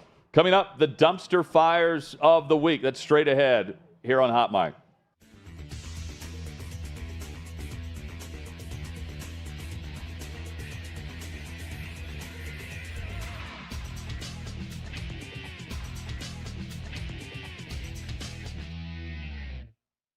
Looking back on that interaction, it seems like you really don't care. I mean, it seems like you wouldn't have gone about things any differently. But what does it say to you when there's these business owners who don't understand your vision of what you have for these places? I mean, you're giving them publicity at the end of the day. Even if you're not giving them the best review on the board, you're still putting their name out there on a platform that allows millions of people to realize their business when otherwise they probably would have just remained, a smaller business. Yeah, he's a moron. It had nothing to do with how I was ranking the pizza. And he said that. He said a million things, like he doesn't want publicity. He keeps talking about it, but he just hated me. He didn't really know who I was. I'm sure it's the way his politics are, because if you go look at his feed, it's what I'd expect. It's extreme left. And those are the types of people who generally hate me before they meet me. But he said he wanted to yell at me before I even stepped in the store. So it had nothing to do with the review. And he's a clown show. He is one of the worst people. He's everything that is wrong with this country. And that's not exaggerating, but he's made up his mind before he meets somebody, picks a fight, and then, the rest is history. But for me, it's good. It was the most viral thing we've had in a long time. Yeah. And have you had any other pizza owners from places you covered in the past reach out to you and say, wow, we can't believe this guy? Like, look at the great things that you've done for our business because of the One Bite Pizza review. Yeah. That's the thing that's crazy.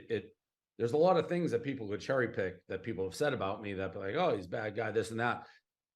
Pizza and small business is not one of them. That pretty uniformly across the board. People like Dave, very good for pizza. He's very good for small business. It's how we're doing this pizza fest. Like, we get places that would never do it, but it's like, we like I did an interview with Lucali, which is one of the most famous pizza places there is. And they're asking Mark, the owners, like, why'd you agree? We don't see Lucali doing this type of thing. It's like, Dave has done so much good for the pizza industry. This guy didn't care. This guy had no answers. He was just a clown. Okay, so I'm going to get to the Pizza Fest in just 1 second.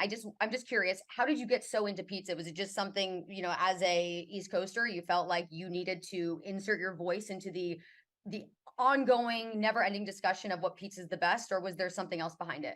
Yeah, so we talk about anything at Barstool, and probably 10, 12 years ago, myself and Big Cat Dan Katz, who's one of our top guys, we just had a debate. If you could eat one food the rest of your life, what would it be? He said tacos. I said pizza. And then we're like, let's just do it. He said tacos burritos, because like breakfast burritos. So he was just eating burritos. I just started eating pizza for like a month. That's it. And people were asking, well, what do you think of it? And that's where I coined, like, all right, I'll take one bite and score it. It just kind of clicked. I could tell it resonated with people. And that's where it was born from. Okay, so now let's talk about your pizza festival. It is called the One Bite Pizza Festival. Very appropriate. It's taking place September 23rd in New York City. How do you prepare for such an event? I mean, so many different options at your disposal in one afternoon. Are you going to have to just forego pizza for the next couple weeks to really prepare yourself? Well, I'm a trained professional. I don't know about the people going to it. I eat so much pizza, I'm probably better prepared, but I do think that will be a challenge for people because we have so many great places. People have asked how this came about, and it was always suggested, hey, you should do a pizza fest.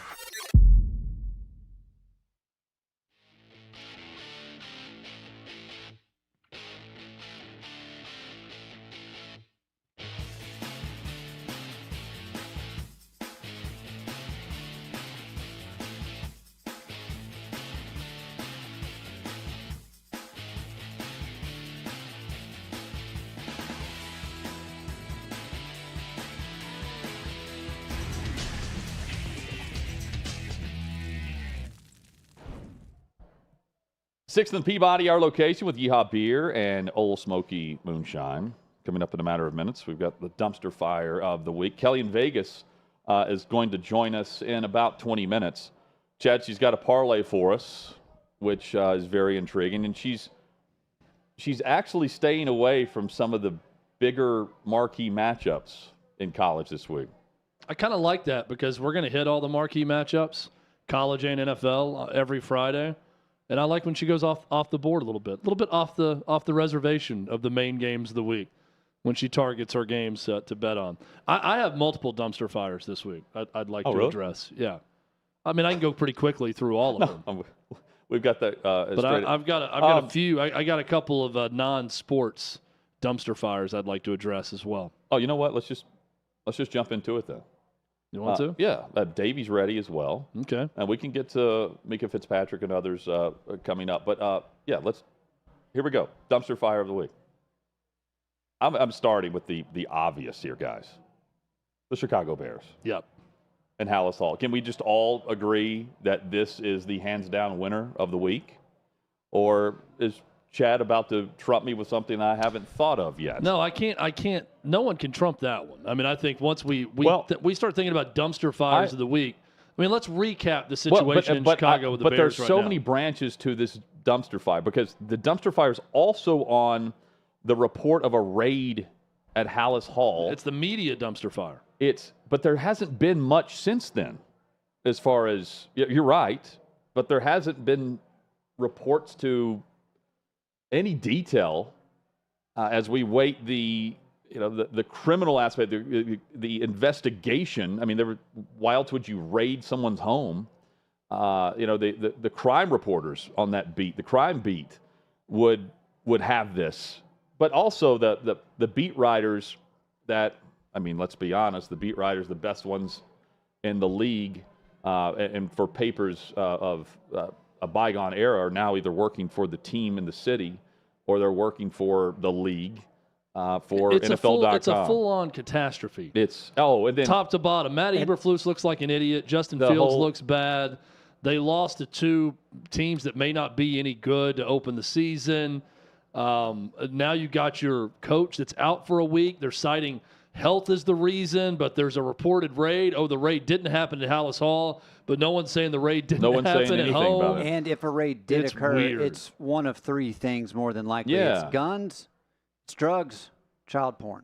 Yeah, and that's what immediately comes to mind. But again, like, no one's saying anything about it. And here's the other thing: Justin Fields certainly qualifies in this whole discussion. But I love the way he came back, and he was a leader in the comments that he made that afternoon. I mean, that's something that Zach Wilson would not have done. And Fields did it after being awful for the first 2 weeks. I do think that is a leadership moment for him. And if you hear him and watch him versus just read the comments for just verbatim as a quote, he comes across much better than he does on a piece of paper reading the comment off of a screen. I actually think he's legit. but I don't think he's some prima donna.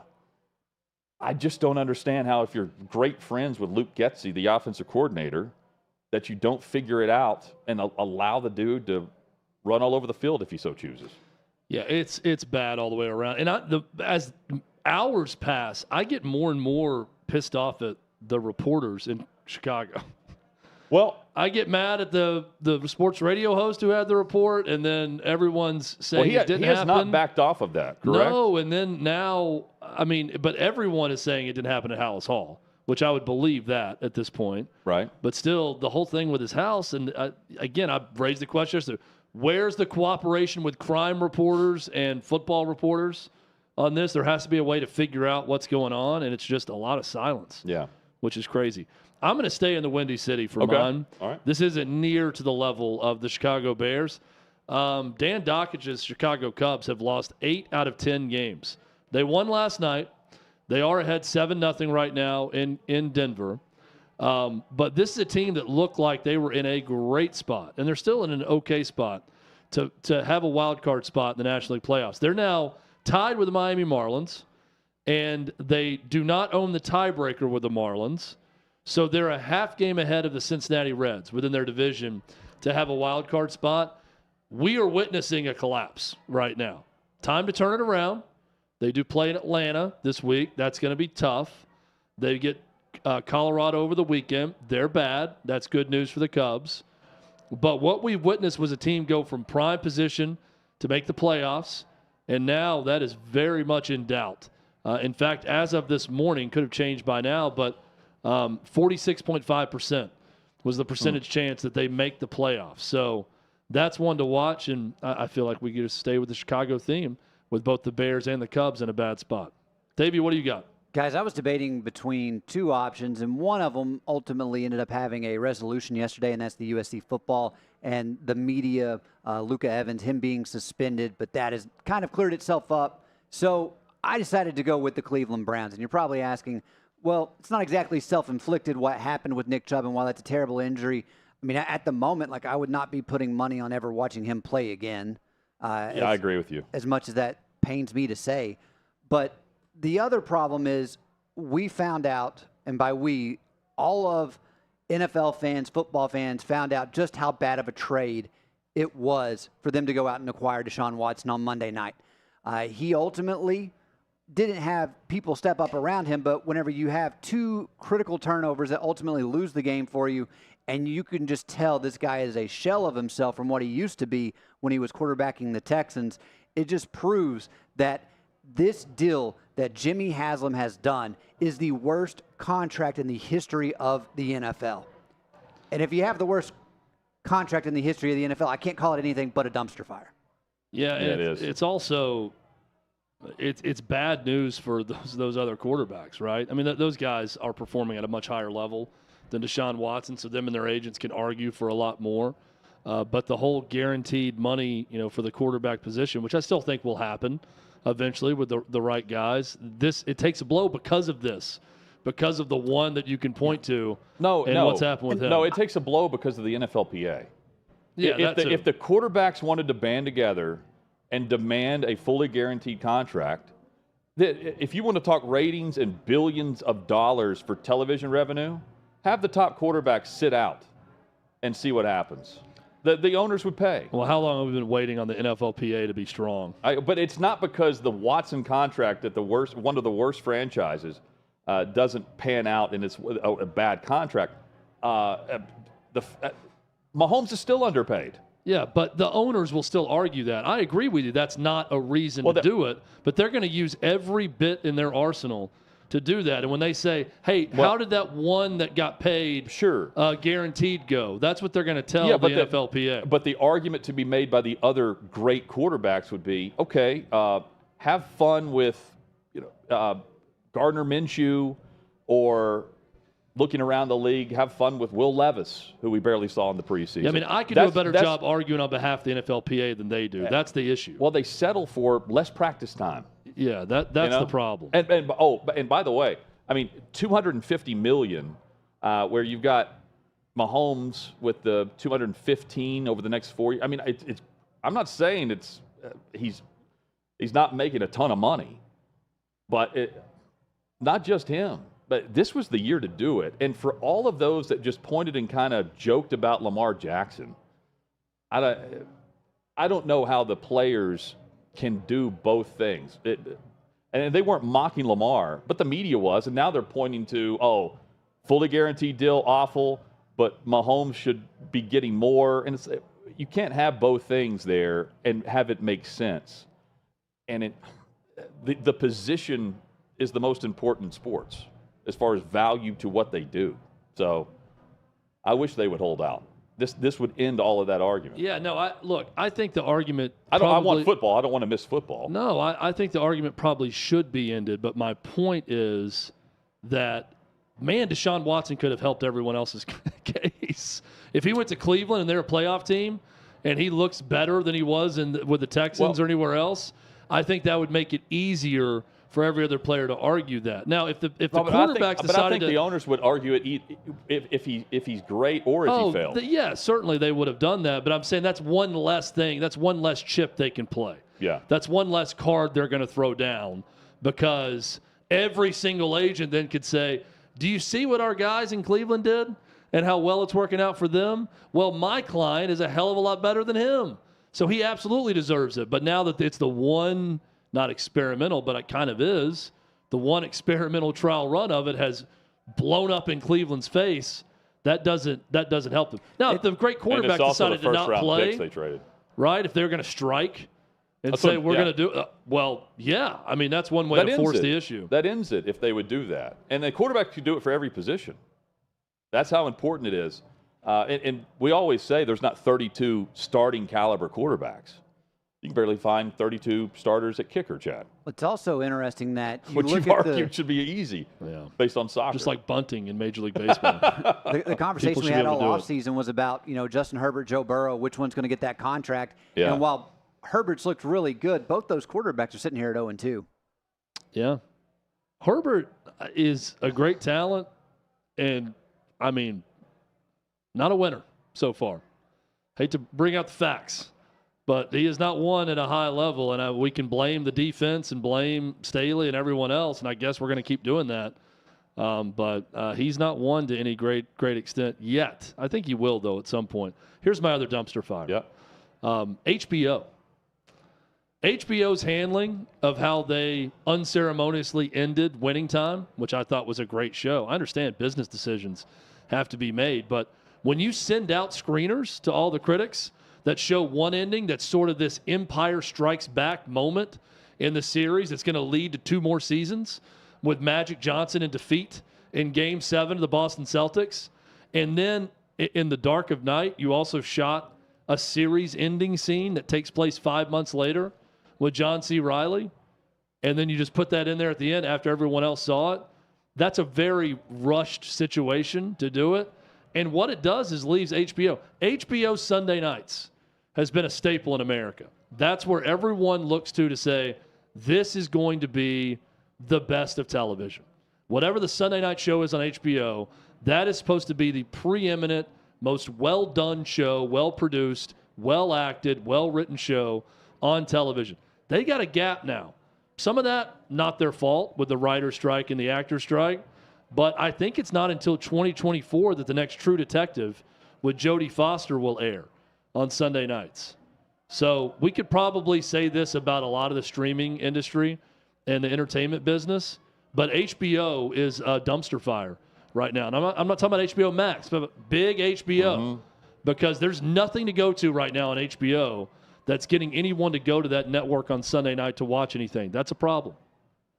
Is it the case that all of the paid for like movie cable channels? I only go to the streaming. So I didn't realize now. this, Hutton, but there's different trade unions, trade groups for different countries. So all British productions are firing off full steam. Australia, is that what Netflix is using a lot of Australia? Well, yeah, but it's all the actors there, right? So they're not part of SAG-AFTRA or whatever that's striking here in the U.S. An example is a show that I started this week is called The Gold on Paramount Plus. Terrific. I love it. 1 episode in. It's about a real-life gold heist from Heathrow Airport in 1983. Okay. These shows that are made in England, it's the BBC show that's done in conjunction with Paramount.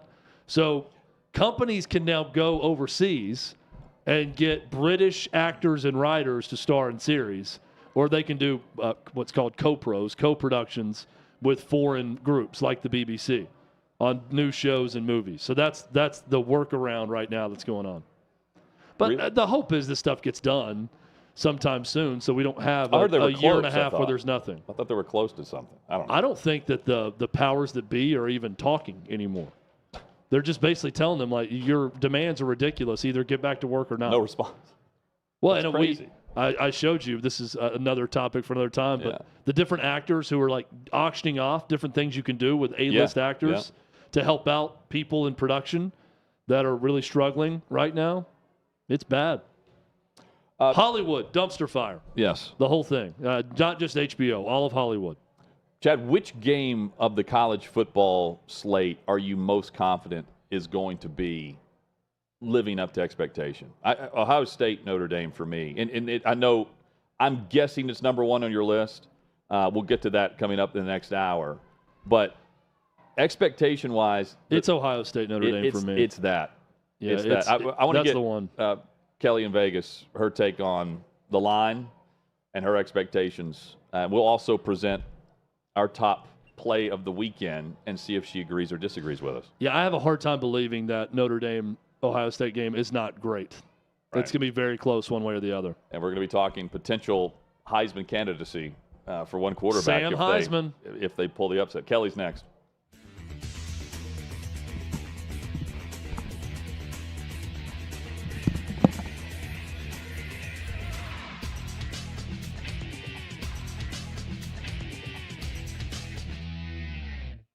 I'm here at the Big Machine Music City Grand Prix, but that's not the only big race that's on people's minds. Let's go talk about it. There's no way Biden can win again. There's just no way. Even the people that voted for him because they didn't like Trump now at least have to see, like, senile, not all there. Probably won't be alive for 4 more years. Are you a Trump guy? Or are you a DeSantis guy? Or someone else? I don't like any of them. Who's your dream candidate? Who would you want to run? Myself. I think the best candidates probably are smart enough not to run. I just hope there's somebody that's young enough to care about the country instead of their politics. My fear is they get Gavin Newsom from California. And I think it would be the new cool vote for the younger people, and that's what I don't like. Who do you think on the Republican side would be able to take on Gavin Newsom? Great question. As a Republican registered, I love what Trump's body of work did, but they're just out to get him and destroy him, and we won't get things done, which is crappy for me to say. I thought DeSantis was going to be the guy. Trump only has 4 years left. He cannot fix everything that just happened in 4 years. And he's going to be battling indictments and all these false stuff for the next 4 years. We won't get anything done. And it'll just be the stalemate in America. That's why I almost don't want him in. But if he is the leading candidate, that's who I'm going to vote for. Is there any Democrat that you would vote for, consider voting for? Absolutely not. What about RFK Jr.? No. Who should our first female president be? Michelle Obama, of course. Okay. Yeah. I'm going to go with Harambe 2024. We have the 2024 presidential race coming up, and I wanted to see who you thought your favorite TV characters would vote for. Homer Simpson, like, who do you think he would vote for? Donald Trump, all the way. Vito Corleone. Whoa. Whoever advances the cause of the Corleone family. Yeah. Tony Soprano. If Tony Soprano is voting in the 2024 election, who do you think he's voting for? I'm going to go Ron DeSantis. Okay, why do you think that? Just seems like a Ron DeSantis kind of guy. Is this a meatball joke that you're trying to make right now? What about Homer Simpson? Homer would vote for Biden because he's a dope. Who do you think Napoleon Dynamite would vote for? That's a good question. I actually don't know. There's a right answer here. He's voting for himself or Pedro. There's a Viking show, I think. Okay. Maybe that's Hulu. I don't know. So in the Viking show, whatever the main character is, who do you think they would vote for in 2024? Probably a goat or a dog. I think we have one of those in office right now. So who do you think Jon Snow would vote for in this upcoming election? I'm gonna say Donald J. Trump. Why do you think so? Because Game of Thrones is all about drama, and Trump comes with the drama, baby. Would you vote for Trump from jail? Yeah, probably. Yeah, probably. Because at that point, what else do you have to lose? Okay, would you vote for Trump from a jail cell? Yeah, baby, I will get Trump out of jail. Would you vote for Trump in jail? Oh, yeah. Based as The thing that Trump needs to remember is there's another political figure that said, I don't recall very well. Yeah. And that's all he's got to say. Is there like a dream candidate, someone that you think could like save us all? Yeah, Jesus. Amen to that.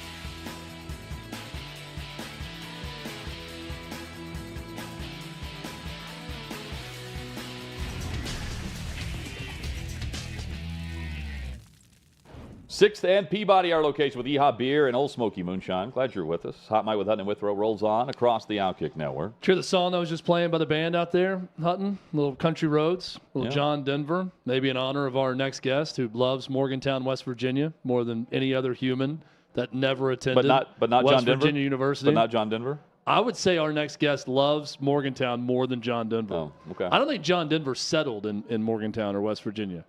He sings lovingly about it, but yet he doesn't live there, to my knowledge. Well, I think that our next guest is probably considering a move to the mountains of West Virginia. Maybe. That's how much she loves it. Kelly in Vegas joins us, host of Bet On It. Kelly, good to see you. Hope things are well. Yeah, things are good. We've got a busy football season ahead of us. Just feels like November, but it's not. It's still September in my world. I was joking with the producer before we went on. Like, hey, it's Friday. Oh, wait, I don't get one of those during football season. It's been a great time so far. So gotta pick it up though. 1-2 last Sunday, 4-3. Those aren't good in my world. They're great. I would kill They're for great 4-3. By the way, hey, I hear that and I'm thinking, man, I would love to have a 4-3 weekend one time. We're loving talking sports wagering and bets with Kelly in Vegas, and you can do the same. You can follow her advice like we will do today. PointsBet is where you can do that. If you haven't taken your shot with PointsBet, now's the perfect moment. Exclusively for first-time PointsBet users, grab this unique offer. Right now, PointsBet users can get up to $1,000 in second chance bets. If your first bet doesn't go as planned, PointsBet has your back with a second chance. Get this offer by visiting OutKick.com/bet, OutKick.com/bet. You complete the registration process with PointsBet and make your first bet. If your first bet happens to lose, that's when the second chance bets come into play. Remember, terms and conditions apply. Must be 21 or older in legal gambling states. Gambling problem, 1-800-GAMBLER. OutKick.com/bet is where you go to snag this offer.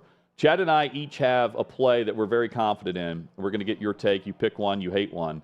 But prior to that, Kelly, you mentioned the producer. Colin Warner is decked out in Notre Dame Fighting Irish gear today. How do you feel about the Irish at home against the Buckeyes? This is a tough one. I'm not going to sit here and say that I didn't bet against the Irish with NC State a couple of weeks ago. Sam Hartman, let's just give the guy the Heisman already, right? Like for the beard. Yeah. I mean, listen, I enjoy the beard, but besides that, the beard is biblical. Yeah, it's beautiful. It is very, very beautiful and biblical. Yes. That doesn't mean that it equates to winning football games. I think Ohio State is kind of in one of those weird years where we don't know what to make of this team. I know a lot of really sharp people that are on the Fighting Irish, plus the 3 at home. I'm just not one of them. I'm not saying I'm betting Ohio State here, but I think a lot of people have written off the Buckeyes rather early. I think this is going to be a dogfight. I would not be surprised to see Ohio State win this one by a last-minute field goal. I was supposed to be at this game. Unfortunately, it did not work out scheduling-wise, but this is going to be a good one, right? If you remember last year, Notre Dame had the lead in the Horseshoe. Looking at revenge here, 8-2 against the spread when they're back at home with revenge from the previous year Maybe they can get one over on the Buckeyes, but man, I hate when everybody likes the dog, right? Like if everybody I know that I respect, I'm one of them. they all love the dog. Oh, you're one of them, huh? Yeah. Ugh. Now she hates it even more.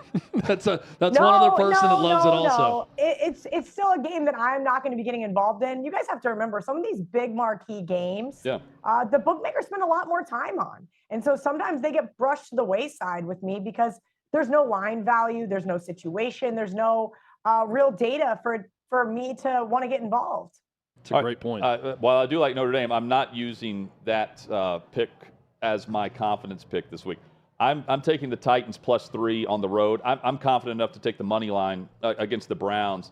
Stefanski wants to run the football. He's not going to be able to do that against the Titans defense. Watson's going to have to throw. I'm not buying that. I think we can all agree he's been a disaster with that contract and his overall play. And I trust the Titans defense. They show up. I trust the Titans to have a field goal game offensively, but they'll turn the other offense into a field goal offense too.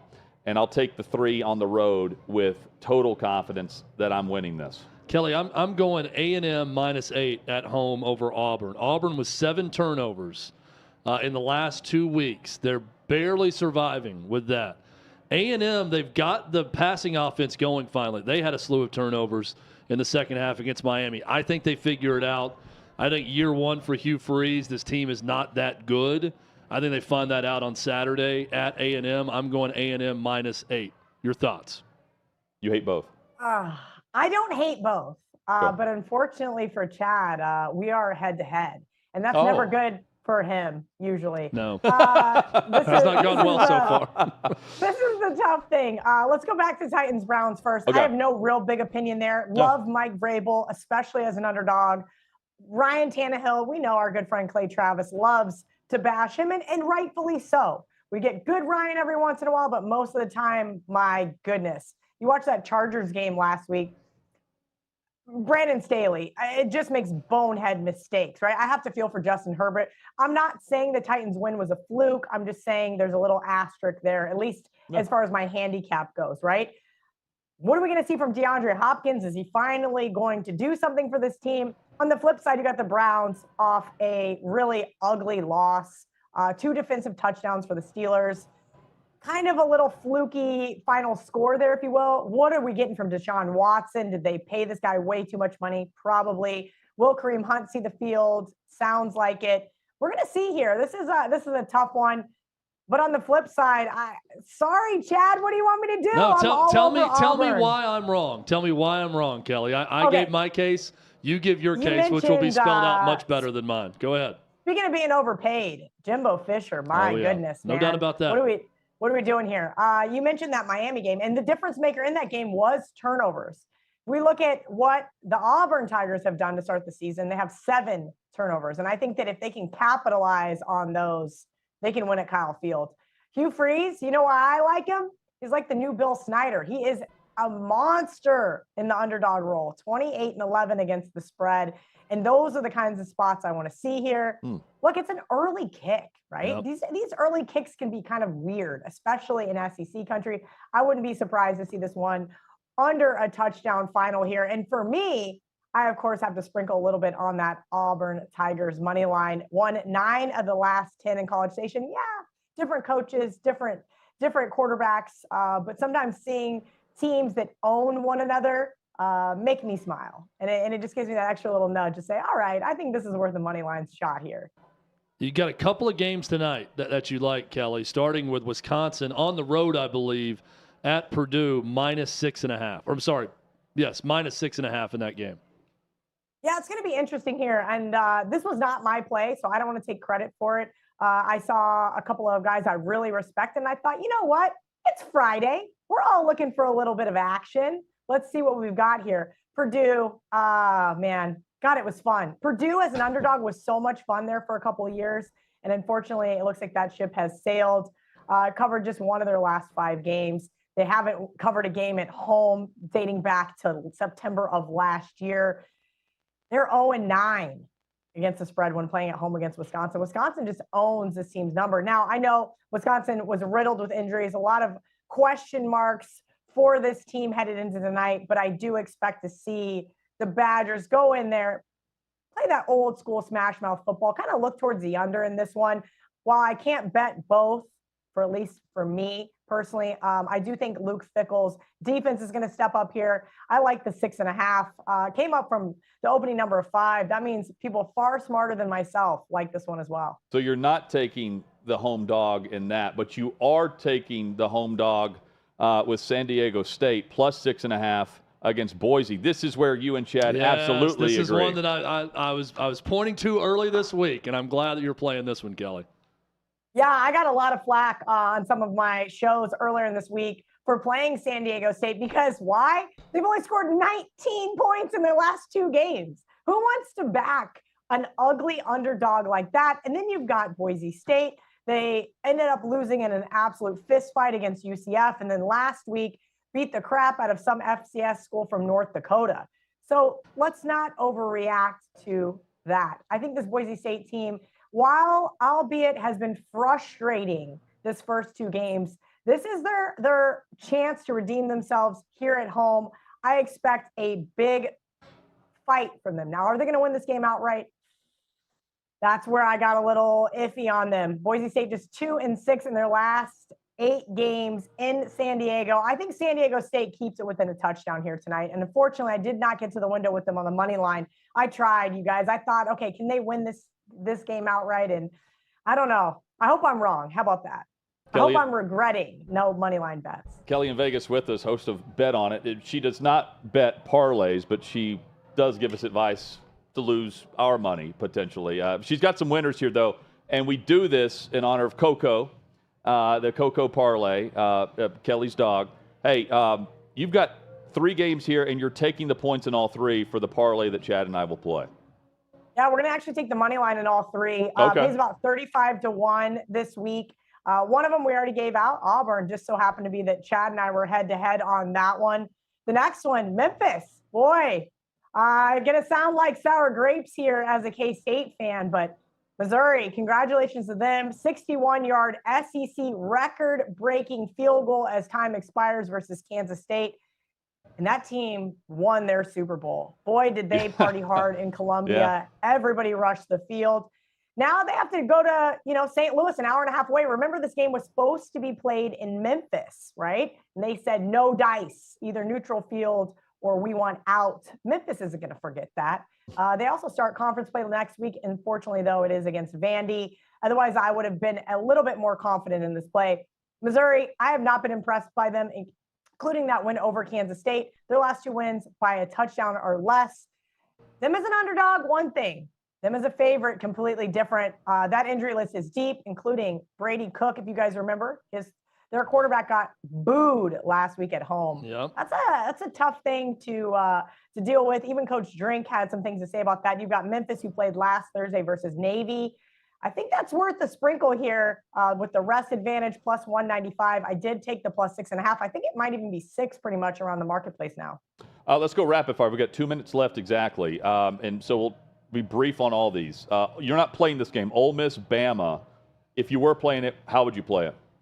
Yeah, I'm not playing it. This is tough. I'm going to ask you guys. Do you guys think that Coach Saban is too old school in his ways? Because I kind of wonder if him and Dabo Swinney haven't seen this game pass them by in terms of the transfer portal, right? Deion's getting a lot of love. He's getting some hate too. But what I think he was able to do there in Colorado has been nothing short of incredible with 56 transfer players. Saban, kind of have to wonder, lost to a former assistant for the first time in years in Steve Sarkisian. Now, Lane Kiffin, lots of smack talk this week. I can only look one way here, and that's taking Ole Miss plus the points. I'm not going to get to the window with them because I don't want to discredit Saban just yet, but man, do I have some question marks in Tuscaloosa. 1 foot on the Lane train. I'm also on board the Lane train. See, I was on board the Lane train to start the week, and as the week has progressed, I've completely flipped, and I feel like Nick Saban's going to get it done, and Alabama's going to play good enough defense, and they're going to get something going with Jalen Milroe and win. But I was firmly on the Lane train, seated on the Lane train early in the week to win this game outright. And just briefly here, NFL-wise, you're telling us Texans and Raiders. Yeah, listen, Steelers, we talked about them a little bit. Kind of a fraudulent final score, if you will. Yeah. I like the Raiders. Jimmy G, Great ATS quarterback, 36, 25, and 1 against the spread. He gets no credit. Yeah, they just got their bricks beat off of them in Buffalo, but I think they get a nice bounce back with their first home win. And then the Texans, they're my upset special of the week. Look, they own the Jags, right? You're taking money line? On the Jags. Money line? I did not yet. Okay. And I'm But it's this 8.5. close. I took the 9. It's 8.5. It's headed to 8. If you like the Texans, now is the time to bet them. Look, 15-3 outright in their last 18 games against Jacksonville. And Kelly, this team has their number. Kelly in Vegas is the best host of Bet On It. Always great to have you on. Let's do it again soon, please. Let's win. Let's win. Let's have a great weekend, guys. Thank you. Thanks, Kelly. Headlines when we return, including, man, what an appearance by a guy we haven't seen in a while, Andrew Luck. That's next.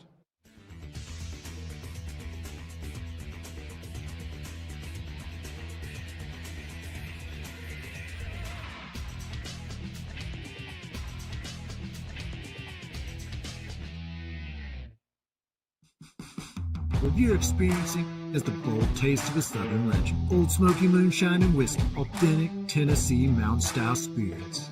We believe in crafting flavors that were born from tradition but defy expectation. And pioneering a new experience with every sip. Because if it doesn't do this, it ain't this. Old Smoky Moonshine and Whiskey.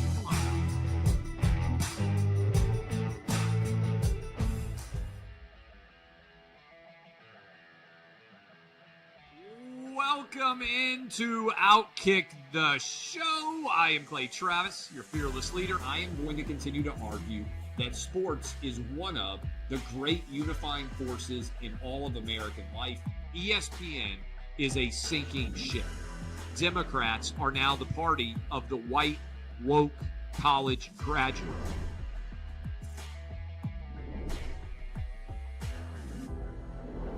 We live in a land of participation trophies.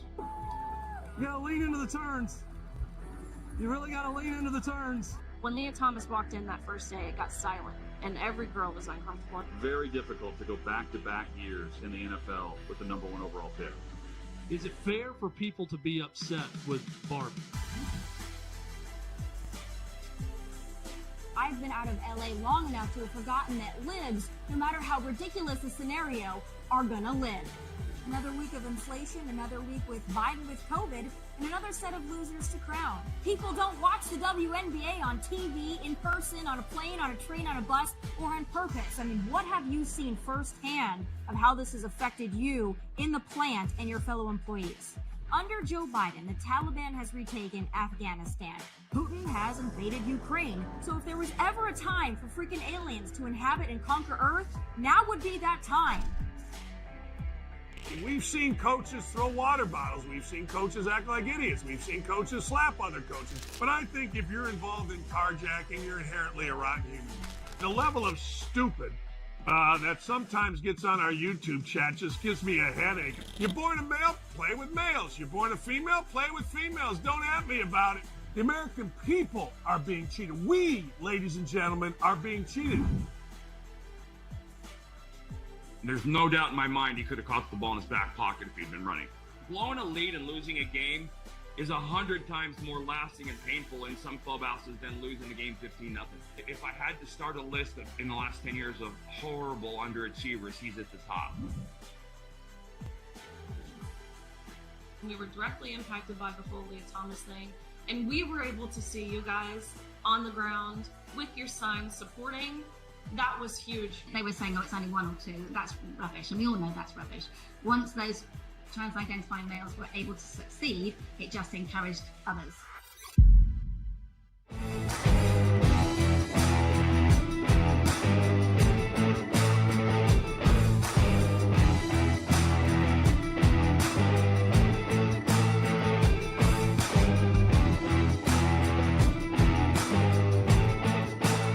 Old Smoky Moonshine and Whiskey. Bold taste of a Southern legend.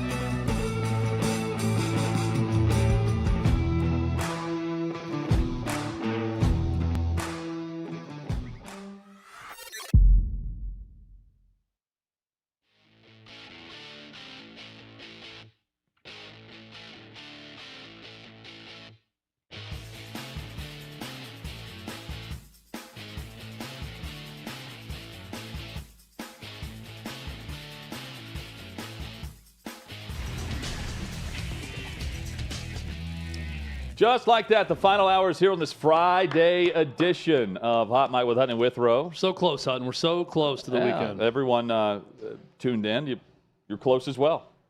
Weekend started yesterday, though, according to Chad. We're kind of in the middle of the weekend, according to me. Long weekend for the 49ers. They get a blowout victory over the Giants with McCaffrey putting it away in that game. And, hey, is there a better team right now than San Francisco? No. Dallas? Dallas is the only one in contention right now. Based on, for San Francisco, 3 weeks of play, but 2 weeks for Dallas. It's those two. Yeah, they've been phenomenal. And at one point last night, in the first half, San Fran was 8 of 10 on third down and 3 of 3 on third down on the go-ahead scoring drive that put it away. And then the appearance that no one was expecting, Captain Andrew Luck in the flesh. So for those that are not familiar with Captain Andrew Luck versus the quarterback, throughout his career, and there was a Twitter account that was awesome, Captain Andrew Luck, where it's a parody account where it writes War captain, and I mean with the beard, with Luck's beard, and he does look like a Civil War and soldier. It's an amazing writing job by the author of this account. They write fake messages or letters addressed as "Dearest Mother," as if Andrew Luck is fighting hard in the Civil War and matchups in the NFL or battles. So they would update this on a weekly basis, an injury basis during the week, whatever. And you have, Dearest Mother, I've safely arrived at camp to begin basic training. Betwixt counting birds during the day and stars at night, the journey felt short. My sidearm is polished, my uniform is crisp, my neck beard full. The new campaign has officially begun. Exhilarated, Andrew. And then just self-awareness and knowing how to just win the moment. Well, the smile on this guy, too. Andrew Luck last night joining the set in a Civil War reenactor's costume is tremendous. It was awesome. Doesn't get any better than this. And Andrew Luck famously was the head of an Andrew Luck book club podcast. Is it still around? Has given us much joy. Oh, yeah. I think that it's gone away. So he would. This was bigger than the Oprah book club for a time. When Andrew Luck had his book club podcast, he would interview his favorite authors during his career. Yeah. Yeah, it was tremendous. Do we have a little bit of that audio? This was the also? Harvard version of Busted with the Boys, basically, is what you're saying.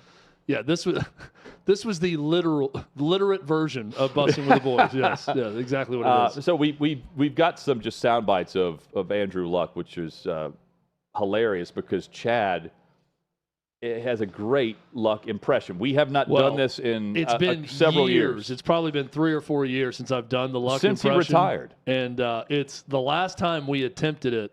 It was like a year in between, and it took me a while to find it. Yeah, it's a hard one to find with the impression. Well, we've got a couple of cuts here. Let's hear a little bit of Andrew Luck. Well, just clips that very familiar if you've heard him speak. A butt face is a good term.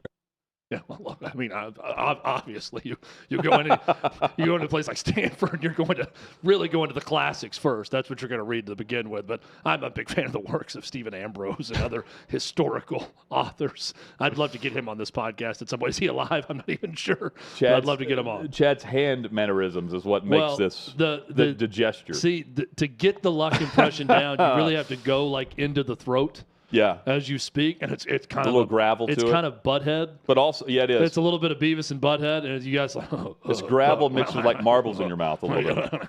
And I love mumble. I love Luck's cadence because he speeds up to the end of his thought, everything he's saying. Well, his mind is ahead of his words. Well, I went to Stanford. My father's Oliver Luck. He was a long-time athletic director. And after a game, post-game interviews, Andrew Luck was always the best because it was a 75-yard touchdown, so it's a great play for us. And he's doing the math in his head. And he's constantly laughing and constantly smiling. It's impossible not to like this dude. Colin. And it's especially impossible not to like him when you see him show up as Captain Andrew Luck.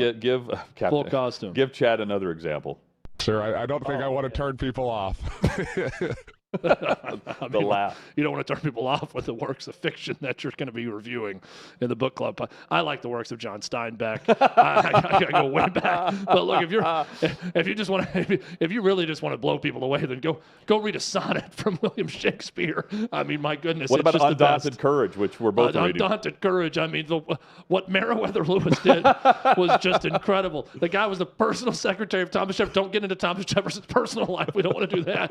But the guy had some skeletons in the closet and some humans in the closet too, but we don't want to do that or joke about it. But that book, and Meriwether Lewis is his own personal secretary and going the West. I mean, I couldn't believe it. I went west from Texas to Palo Alto, and it was a big journey for me to go to Stanford. But that's so hard. Next. So hard. You guys did a line.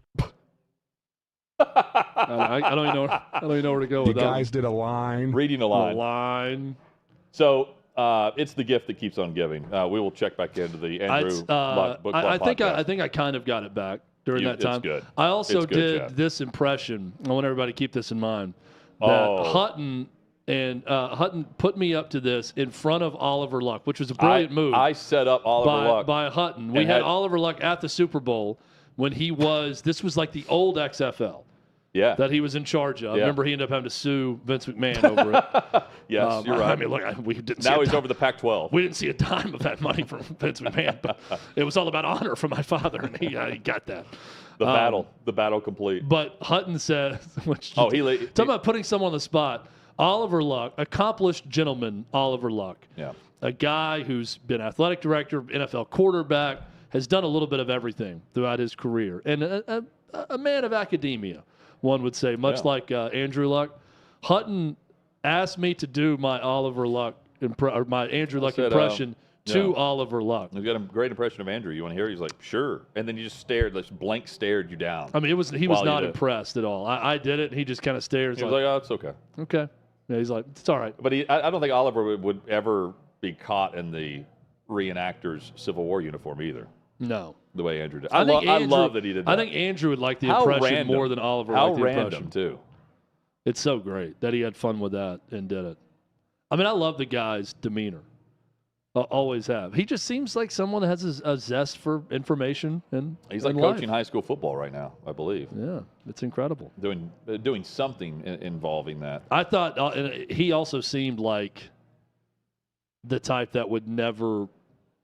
Not that I don't think he didn't love football, but I thought he'd get away from the game completely. Right? When he retired, I'm thinking this guy's going to do anything but football the rest of his life. Chad, teams that can make the college football playoff. You and I put together a list, and we're coming from the angle of it's not mathematically who's 2-0, who's 1-1 who's 2-1 right now, who's remaining unbeaten as we go into week 4. That's not the main point of the exercise. We are identifying the programs that we believe has the talent to be there among the 4 teams vying for the national championship in the college football playoff. I think we have a good list. I'm curious from the listener and the viewer perspective. Give us feedback on who we absolutely should have had in. Independent-wise, they're playing tomorrow against Ohio State. Notre Dame. Yeah, that's it. And the Fighting Irish. They're the ACC adjunct professor. Absolutely independent category, but they are independent.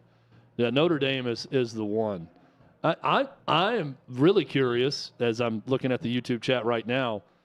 When you see this list, let us know who we should take out.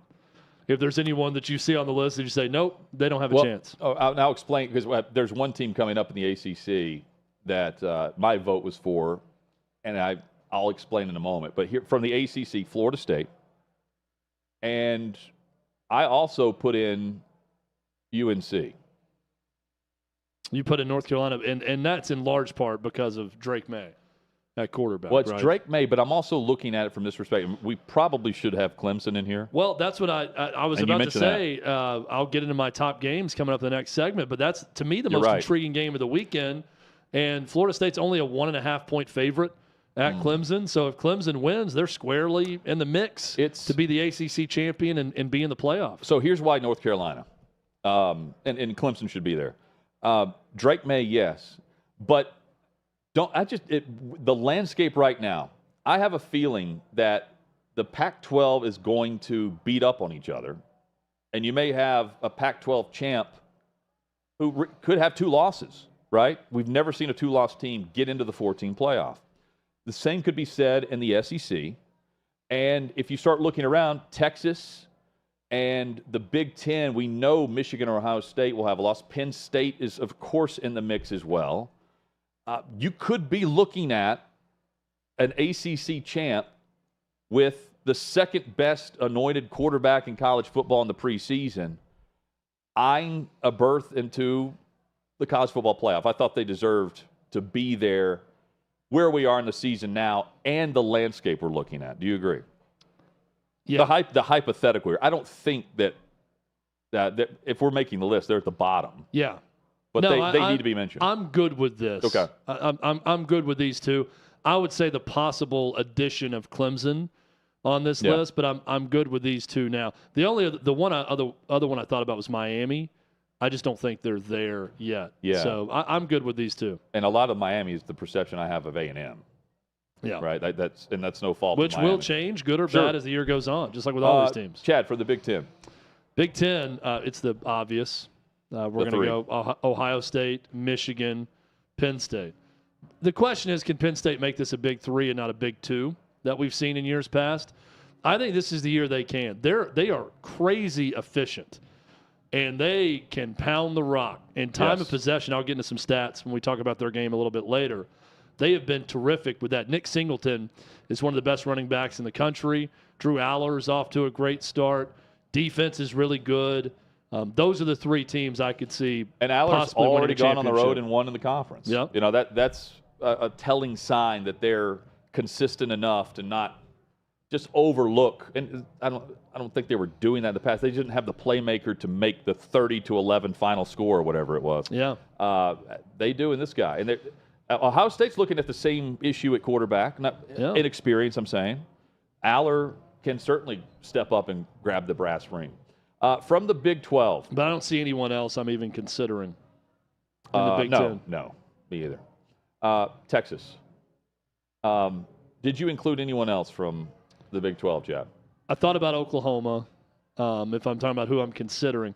I mean, we were properly elitist on this list, right? We were very exclusive. This is an exclusive club that we looked at. But definitely, if I'm making the cut, Oklahoma's right there behind Texas, but far enough behind Texas that we didn't put them on the list. So, and this plays into going to the Pac-12 now.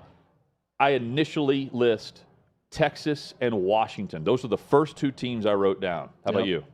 Washington was number 3 or 4 on my list that I wrote down. Oh, I'm sorry, in the Pac-12? No, I'm just saying that I didn't go by conference. I just started writing down teams that I thought were absolutely on the list. I started with the 2-time defending national champion and then went from there.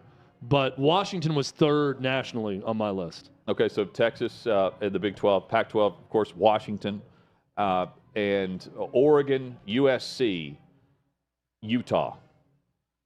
Utah was the last team we put in, but you have to put them on here based on their upcoming schedule and what we've seen from them to this point. Well, this is not a mathematical elimination thing, right? So Oregon State, Washington State, Colorado. There's plenty of Pac-12 teams that are undefeated right now that have a great shot at doing huge things this year. This is us looking at talent on roster, style of play, remaining schedule, and thinking, okay, this team could do it. And I feel pretty good about those 4. I do too. In the Pac-12 and no one else. In the SEC. And then there were 2. Georgia and LSU. That's it. And I'm stunned that in after week 3, we're saying this. I just don't buy Bama at all. Now, Alabama can change our minds tomorrow. You know who else can change our minds tomorrow? Ole Miss in that game, depending on how they look on the road at Alabama, if they go in and remain unbeaten with a big win. So there are teams that could do something, but, I mean, I'm ready to call this league what it is this year, and it's just not what it has been. Still a chance for the team at the top to certainly get into the playoff, but it's not what it's been at the very top. I think it's what it's been in the middle, which is I what think we're it's seeing. a good middle. Yeah. I think it's going to be a good round robin of games in the middle. And with you're all right of about those Georgia. teams. You're right about Yeah. Georgia has plenty to show and prove everyone wrong on. This isn't the league that we've seen. It's just we're absent of Bama having the quarterback. Right. And we don't know about the consistency for Georgia in that same position. But Bama's made a quarterback change. They were so awful that they went back to Milroe as they welcome Ole Miss at Bryant-Denny Stadium. So the teams that we are considering college football playoff contenders right now, Notre Dame, Florida State, North Carolina, Michigan, Ohio State, Penn State, Texas, Oregon, Washington, USC, Utah, Georgia, LSU. That is 2, 6, 7, 8, 10, 13 teams we have on our list. Andrew Luck could have done that in half a second. I never been a math guy. Okay, I did get into a slight architecture after I retired, but that's the closest I'm getting to math at any point. More of a literature guy, that Andrew Luck. That's what we've always heard. And by this list, we're also saying that Oregon is winning over Colorado. But I thought of USC like I did with Utah. It was Washington and Oregon for me, and then it was the other two based on the talent level, but haven't seen enough to say they're winning the title. We have seen enough on paper for the best games in college football this weekend. Chad lists those next.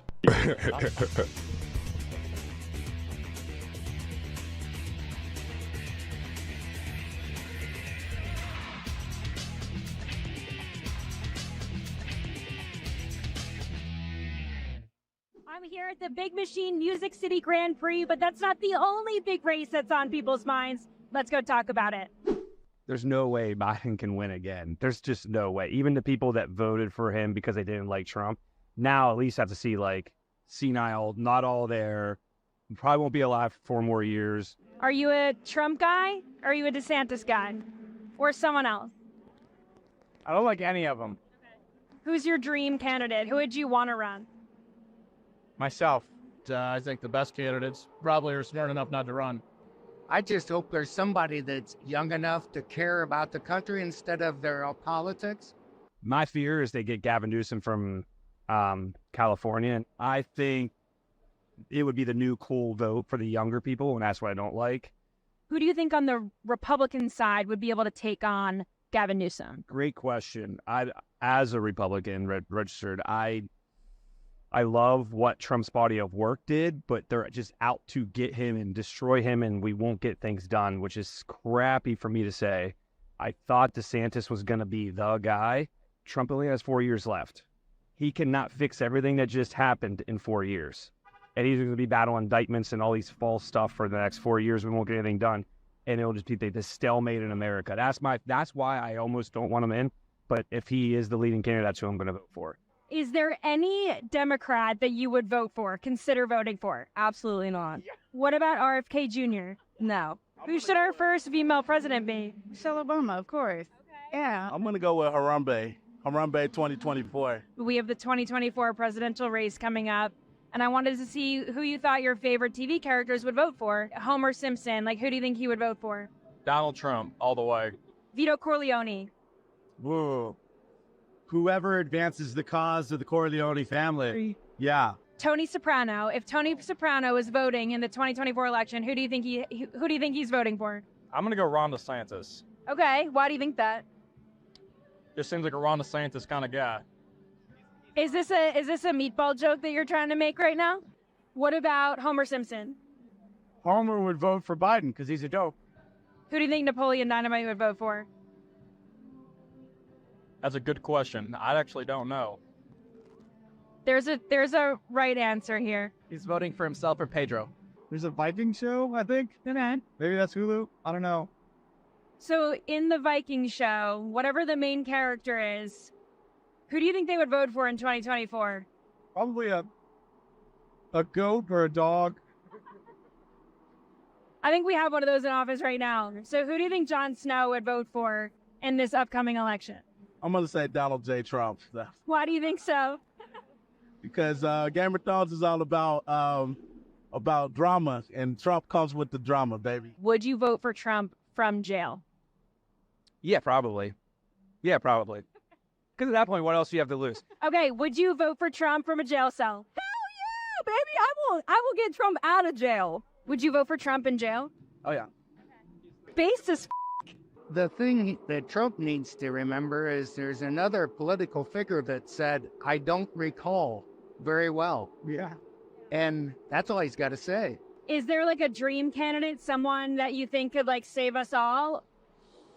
Yeah, Jesus. Amen to that.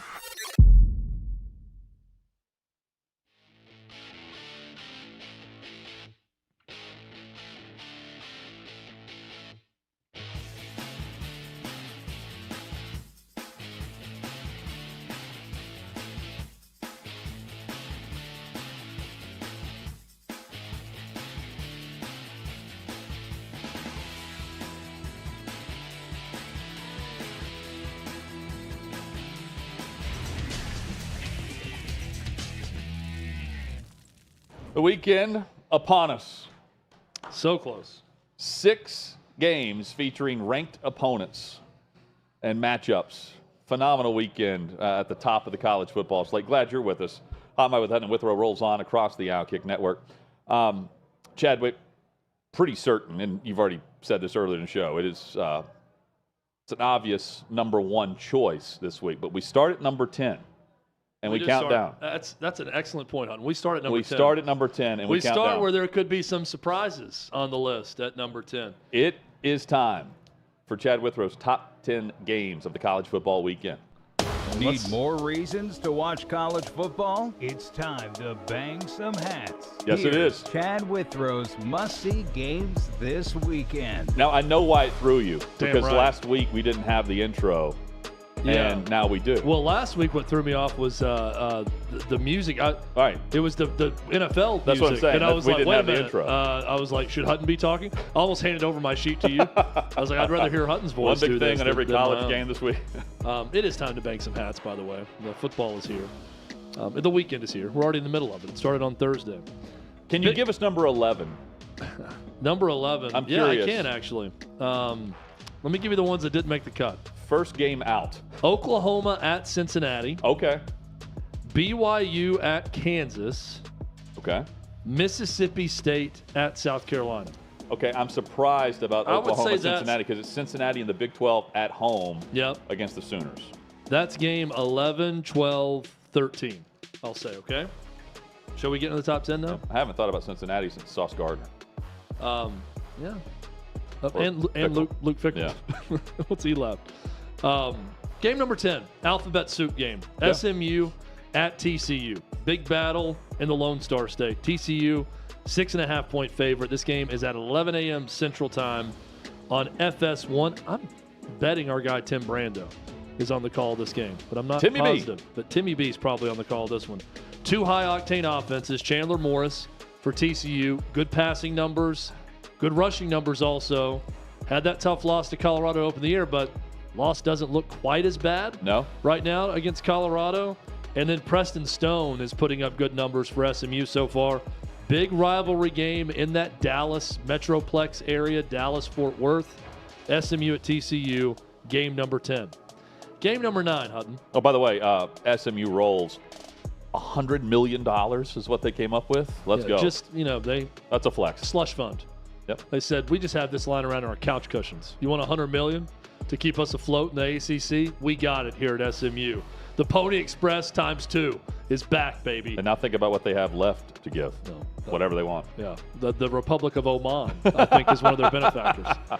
Game number 9, Texas Tech, my preseason pick to win the Big 12. Won their first game of the season last week to get to 1-2 over mighty Tarleton State. They won that game easily, 42-3. So that's Ryan nice Leaf was for on the Texas call that Tech. game. Yeah, yes, he was. Texas Tech is a 6-point road favorite. West Virginia, don't look now, but the Mountaineers can play some defense. They win it 17-6 last week in the backyard brawl against Pitt at home. Neil Brown coaching for his life Yeah. at West Virginia. They're 2-1. Texas Tech 1-2. I like the Red Raiders in this game, but this is a tricky road game. 6:30 p.m. on ESPN-U, Hutton, for Texas Tech and West Virginia. Probably not making it there. No, and again, I kind of teased this earlier. These last two games, not the greatest 9 and 10 games that we've had. But here we go. Here's the good news for you if you're looking forward to watch some college football this weekend. Games 8 through 1, all terrific in my opinion. Game number 8, Auburn at Texas A&M. This is a huge game for Jimbo Fisher. If last week's game was bigger personally for Billy Napier than it was for Josh Heupel, this game is far bigger personally for Jimbo Fisher than it is Hugh Freeze in year 1 at Auburn. It's not a must-win for Jimbo Fisher, but if they want to have the season that they were hoping to have, you can't lose at home to first-year head coach Hugh Freeze, and Auburn is an 8-point home favorite. A&M kicks this one off 11 a.m. on ESPN. Auburn, 7 turnovers the last 2 weeks. They survived with 4 turnovers in Berkeley against Cal and come away with a close win. They survived 3 turnovers last week. Very close game in the first half against Samford. They pull away in the second half. A&M's passing game, it's good. Too many turnovers the second half against Miami was the difference. Hutton, I like this game. I like A&M taking care of business in this one. The total is set at 51.5. Auburn has scored 40-plus in 2 of their wins. I realize it hasn't been that difficult in 2 of their wins. Yeah. They did go to Cal, though, and win, and I think that factors into and how they didn't score much at all at Cal, No, though. but they went out west and did win with 11 new starters on offense, yeah, right? They won on the road. I'm with you, man. This is intriguing, and the Boo Birds will be out if the Tigers win this game. No doubt. Can we get into the ranked versus ranked matchups? Game number 7. Number 14, Oregon State. The Beavers, a 3-point favorite in the Palouse, taking on number 21, Washington State. 6 p.m. Central kickoff on Fox. The Beavers, best defense in the Pac-12. Quarterback Cam Ward, a player to watch for Washington State. This is one of those early separation games. Who is going to be a possible college football playoff outsider? It could be one of these 2 teams. Don't laugh. The 2 teams left behind, the Pac-2, baby, the ones that were left behind. Hutton, this is going to be a great game between these. It will be. The college football diehards know this is a great game. The winner is not going to be recognized as a college football playoff outsider, at least not yet, because no one realizes how good Oregon State or Washington State is right now, because the only time they've been discussed is the fact that they were left out of all the realignment. This is also going to be an annual Mountain West championship game very soon between these 2. Just get ready for that. 2 powers of the winner Mountain heads West. to the 12-team playoff. 2 powers of the Mountain West will meet in the Palouse on Saturday night. Game number 6, another great weekend in the Pac-12. Another really good one. Number 22, UCLA on the road in Salt Lake City to take on number 11, Utah. The Utes, a 6-point home favorite. This game, 2:30 Central Time on Fox. UCLA, 3rd best rushing offense in the nation, not the Pac-12. Chip Kelly's team can run the football, 3rd best nationally. Bruins defense also stout, holding opponents so far to 2 yards per carry. Utah, they're efficient. They don't beat themselves. They make you beat them. And for that reason, it's a very good program and a very good team. Only 1 turnover on the season for Utah. Hutton, I love this game. Dante Moore, the freshman quarterback for UCLA, 5-star guy. They're starting as a true freshman. Not a great passer right now, can run the football really well, but this UCLA offense can run, and they are more physical than Chip Kelly teams of years past. This should be a great one. And Utah is known for their physicality. Does it count as homegrown quarterback if you're a freshman starter? Because he's one of the few, if you count it as that, in the Pac-12. Yeah. The rest are transfers for the most part. Oh, no, you're definitely homegrown. If you're a high school recruit somewhere, then you can only be there for a year. Yeah, that's a non-transfer player, so absolutely. Game number 5, ACC. We've talked about it a few times today. Number 4, Florida State, a 2-point road favorite at Clemson. 11 a.m. Central Time kickoff on ABC. Clemson is dead last in the ACC in yards per completion. But Florida State's pass defense was not good against Boston College. FSU, they've been different teams at different times in these first 3 weeks. This game intrigues me. For all the talk about Florida State has arrived, it looked like that against LSU. This is a hump they got to get over. Win the conference first, then go to the playoff and win a national title. It's all in front of Mike Norvell. It's also all in front of Dabo Swinney and Clemson. They win this game, they have a front row seat to be a team that could win yet another ACC title. All the talk about Clemson falling off, and they did a year ago, they still won the ACC. Hutton, I'm very intrigued by this matchup. They still won the ACC. It is a very difficult place to play as far as home field advantage, but they've dropped some home games, which you just don't see. And Florida State, this is the battle, Chad, of the program and the athletic department that wanted to be vocal about wanting more money allocated to their program to survive. And the other one that was voting with them was very quiet in how they went about things. Very true. And the perception of both, one you forget about, the other one is Florida State, who was chirping. And we'll judge that chirp, the bark versus bite, based on a game like this at the end of the year. There's also some pretty bad blood. Not bad blood. It's an incestuous relationship between these two in the ACC. You got the Bowden connection. Of course, Tommy Bowden, coach at Clemson. His father, Bobby Bowden, legendary FSU coach. Florida State was what Clemson wanted to be for years in the ACC. That flipped. Florida State took a back seat now for a long time. When Clemson has been the flag bearer of the ACC. Now Florida State feels like they're in position to knock Clemson off. So there's this battle to see who's going to be at the top of that conference. I love the rivalry between these two. I'm fascinated to watch this game starting 11 a.m. tomorrow morning. Yeah, no doubt. Game number 4. Let's go to the Big Ten. Number 24, Iowa. Brian Ferentz. Wow. He's clawing, fighting. He looks like a duck above the water, but below the water, he is just doing his damnedest to try to score 25 points per game to keep his job. He's a deep fake. Iowa at number 7, Penn State. Don't buy the deep fake on Brian Ferentz. Penn State a 14.5-point favorite. 6:30 CBS, the new CBS Big Ten package, Hutton. Penn State's not going to buy the deep fake here. I don't think they are either. I trust them. Here's a stat for you. Iowa leads the nation with the fewest penalties on the season. But if Penn State gets up by 2 scores in this game, it is over. Iowa not built to come back on anyone.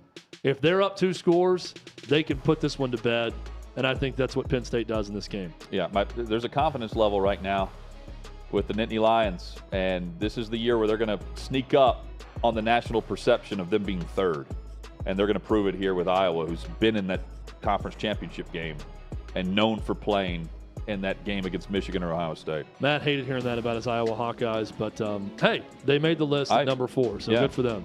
Game number 3, let's go back to the SEC. Number 15, Ole Miss at number 13, Alabama. The Tide, a 6.5-point favorite. 2:30 Central Time kickoff on CBS. Ole Miss has yet to really face a passing team. Yep. They faced Tulane without Michael Pratt. That certainly helped them. Jalen Milroe against Texas, not quite as bad, maybe as we would have thought. 255 yards through the air on just 14 completions. So hit some big plays against Texas. Can Alabama find those big plays through the air with Milroe, mixing in his ability to run the ball as well? As the week has gone on, I like Alabama a little bit more and a little bit more in this matchup, Hutton. You're on the lane train, though. This is a sense of urgency for both. They're opening up conference play, and if Ole Miss wins this game, they're hosting LSU. That's what's on deck. That is a massive matchup. If Lane Kiffin and the Rebels can go to Bryant Denny and hand them their 2nd loss of the season at home in Tuscaloosa. I'll be surprised if they do it because we've been waiting on this, but I think Kiffin knows Bama's for the taking, and Bama continues to try to hand you the game with stupid penalties and alignment issues and trying to get defensive adjustments and players and rotations out on time. They struggle with all of that for whatever reason. Game number 2. Do you believe? Everyone believes a lot more now in Colorado and Coach Prime and what he's doing. The 19th ranked Buffaloes go on the road to Eugene, Oregon to take on the 10th ranked Oregon Ducks. Oregon a 21-point favorite. 2:30 Central Time kickoff on ABC. Shedeur Sanders basically had 1st and 98 to go down 8 against Colorado State, and he got it done. And they win that game in overtime. But Colorado's offensive line is a problem. I think Oregon has an advantage on both lines of scrimmage. Give me the Ducks in this one, Hutton, and I think they win it big. Props to the Pac-12. This is one of 3 matchups matching up ranked opponents. And this line was 14.5 a week ago at this time. Looking ahead 8 days. I think it's closer to that than it is 21. I would take the points, but Oregon's winning. Could be. Colorado, they're allowed to play a bad game, and that could have been the case against Colorado State also, no doubt. Game number 1, no surprise. Number 6, Ohio State, a 3-point favorite on the road in South Bend to take on Collins. Notre Dame, or is it Notre Dame, however you want to pronounce it. The Fighting Irish are ranked 9th, 6:30 Central Time kickoff on NBC. The Buckeyes have the nation's 3rd best defense. Notre Dame is averaging 6 yards per carry. Something has to give in this game. Will it be Sammy Heisman? Sam Hartman completing 71% of his passes, 13 touchdowns, no interceptions. The one problem is Kyle McCord came on in that game against Western Kentucky, and Travion Henderson is a terrific running back for Ohio State. Hutton, what gives in this game? I love this one. I think it's going to live up to the hype. Can Ohio State win in the trenches? Can they match the physical aspect that has gotten them beat against Michigan? One of the biggest home matchups and contests in recent memory for Notre Dame. And Kyle McCord, with a great performance here, he comes onto the national scene. Yep. We haven't talked much about him. It's been Marvin Harrison Jr. Can't wait for the weekend. Can't wait for these games. That's your right. top 10. Coming up, our picks for the weekend against the spread and an epic speech turned 16.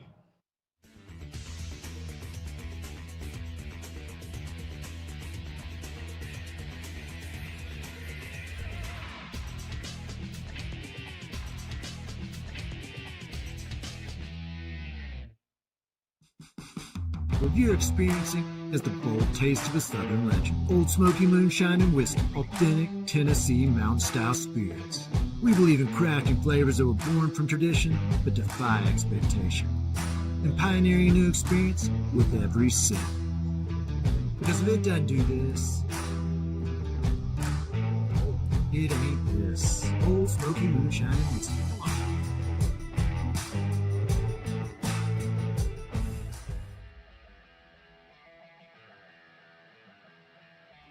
Welcome into OutKick the show. I am Clay Travis, your fearless leader. I am going to continue to argue that sports is one of the great unifying forces in all of American life. ESPN is a sinking ship. Democrats are now the party of the white, woke college graduate.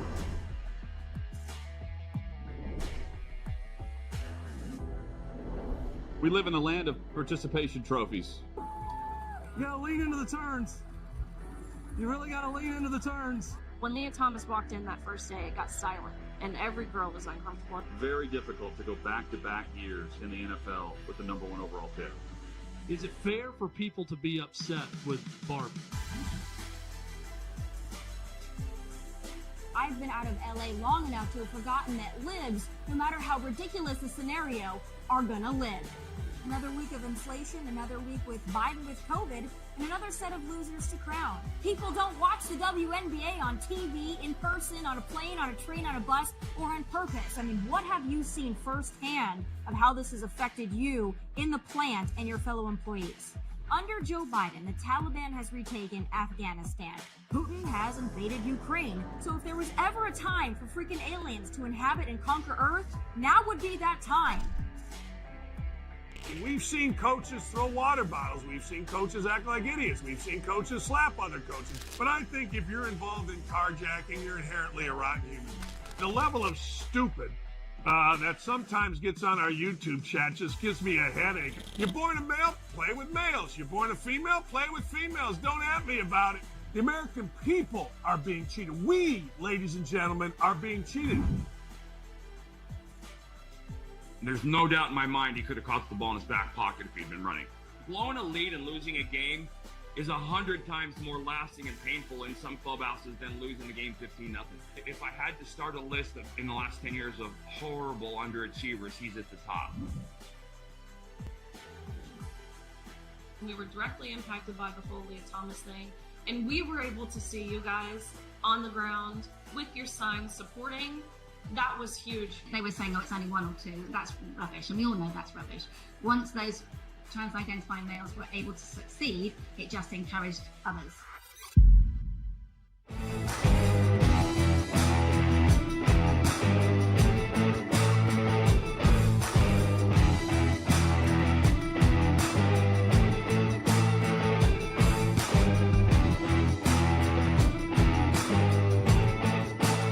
Old Smoky Moonshine and Whiskey. The taste of the Southern Legend.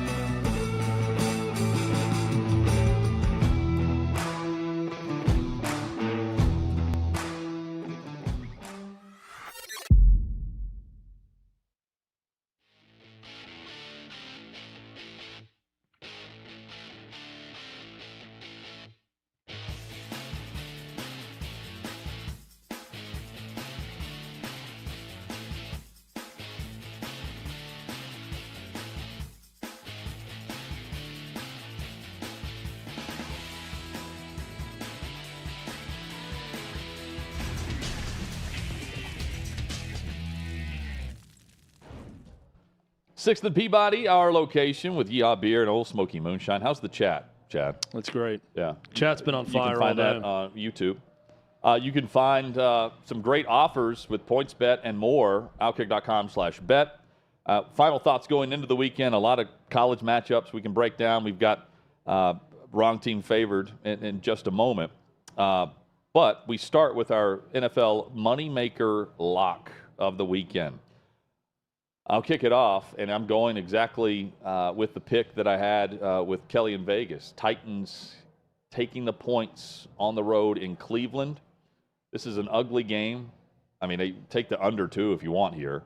But I'll take the points against a Cleveland team that's going to open it up and throw the football because they have to, not because they want to. Stefanski doesn't want to do that. And we've seen what happens whenever Watson puts it in the air. He has 11 touchdowns to 8 interceptions in his 8 starts. Yeah, I'll take Vrabel as an underdog. And the way that the Titans played last week with Tannehill working the play action, establishing the run, good balance between Henry and Spears, the more complete team right now, based on the loss of Nick Chubb, the Titans, because they have a very similar defense to what you see from the Browns. Jim Schwartz is now the defensive coordinator in Cleveland. He was here for a couple of years. Of course, the defensive coordinator here, but with Vrabel, he was a defensive assistant for a couple of years behind the scenes. Now he gets the DC job in Cleveland, and they're the wide 9, rushing off the edge. It looks great. That's not their issue. Their issue is at quarterback, and I'm not so certain. And Vrabel would know Watson well, too, from his time in Houston. I'm not so certain that they just miraculously fix things after what happened on Monday night. I'm taking the Titans +3 as my lock of the week. What is it that's coming to the East Coast? A tropical cyclone? Is that what it's called? Tropical cyclone. Okay. Will a tropical cyclone that's hitting the New Jersey area magically turn Mac Brown Mac Brown definitely couldn't do this. Mac Jones into a quarterback that can score points against the Jets defense. No, he could do it last year in good weather. It was the final was 10-3. Yeah. And that was on a punt return to end the game. I don't think he's going to do it again. He's 4-0, by the way, against the Jets. I got to be honest. I was shocked to see the Jets, an underdog, at home in this game against the Patriots. Yeah. New England's played better. Even with Zach Wilson at quarterback. I'm taking Jets money line. Okay. I think they win outright. I love their defense. I think Zach Wilson does just enough. This isn't going to be some sort of blowout. No. This is probably a 13-10, 16-13 type game. And it's going to be in a downpour. And it's going to be in bad weather. Give me the Jets at home to win on the money line as a 2.5-point underdog. The run games must be efficient. Yes. I expect sloppy play there. Davey has no interest in run games. No, I actually, but more first, of a receiver guy. I decided to look something up because I was kind of confused on it, but just my fact of the day. So, we're talking about like tropical storms, tropical cyclone. We're dealing with a tropical depression, and a tropical cyclone with maximum sustained winds of 38 miles an hour or less is what you would call a tropical depression. But a tropical storm is a tropical cyclone with maximum sustained winds of 39 to 73 miles per hour. and then a hurricane would be sustained with winds of 74 miles an hour or higher. That's a lot of distinctions. So, I feel like it should just go from like depression, storm, hurricane. So a cyclone would be all of them. But I also noticed like it's numerical, it's not alphabetical for the naming of the tropical cyclone. It's like tropical cyclone 19 instead of like tropical. You don't want anything with a 19 at the end of it in this country. Has there ever been a hurricane, Chad? How'd the last thing with 19 at the end of it work out for this country? Not good. I'm not optimistic. Now I know I'm losing my bet after hearing that little factoid. And that's the last game I think it could affect is that matchup between the Patriots and Jets. I think it'll be there's a chance it could really affect Baltimore and Indy. What's the other one, Davey? Washington, Buffalo. Buffalo. Yeah. That's the other one. But yeah, guys, sorry, got sidetracked on that one. But my NFL Moneymaker lock, I'm going with the guy I've been hyping up all week, Puka Nacua. His reception yards are 66. His receiving yards 65.5. So the guy's averaging 133 receiving yards a game. That's less than half of what they're saying. Yeah, he's going to take the over. There's no Cooper Kupp. He's going to continue to be that number one guy they look at. 15 targets week 1, 20 targets week 2. He's going to get the looks. He's going to get the opportunity. I don't think Cincinnati has the DBs to be able to limit him getting at least close. Like he'll get close to 100. So yeah, I'm going to hammer over 65.5 receiving yards. Yeah, and I mean the consistency's been there. Davies nailed this now 2 weeks in a row, and I mean the biggest surprise on the positive end, the Los Angeles Rams. And let's also mention this too. Well, the two NFC South teams too. Yeah, but the Rams were they were pointed at as like one of the worst teams in the league depth-wise. They've been forgotten since the glorious F those picks year. Yeah, well, they got the trophy, I guess. Yeah. I would trade for that too, based on that. The Monday night game, we're not going to know the official status of Burrow until tomorrow, or for Sunday, I guess, is when they would have to tell it. But he's being the home team, they probably just don't have to announce it until inactives come out. I guess he's playing based on what's happened at the quarterback position over the last 24 hours, where you've got the Patriots who added Will Grier off of the Bengals practice squad. And that's relevant because the Patriots have added Will Grier to their active roster. And have they added another quarterback yet, Davey, today? The Bengals have. Do you want me to just go ahead? It was Jake Browning who's backing up Burrow. And then are they adding one to the practice squad or they are active roster? His name Reed Stinnett. Ring a bell for you? Yeah. So it does not. I'm shocked Will Grier's still in the league too. Well, Reed Stinnett is signed because Trevor Siemian refused. They cut him, and they stuck with Jake Browning. Siemian did not. He declined the offer to go on the practice squad to begin the season, and now 2.5 weeks in, they're calling Siemian to see if he would come back. He's apparently told them no because they're going with Stinnett again. Is this the guy from Auburn? Who is this, Stinnett? Played at San Diego. Went undrafted in 2020. His last stop before signing with the Bengals, the San Antonio Brahmas.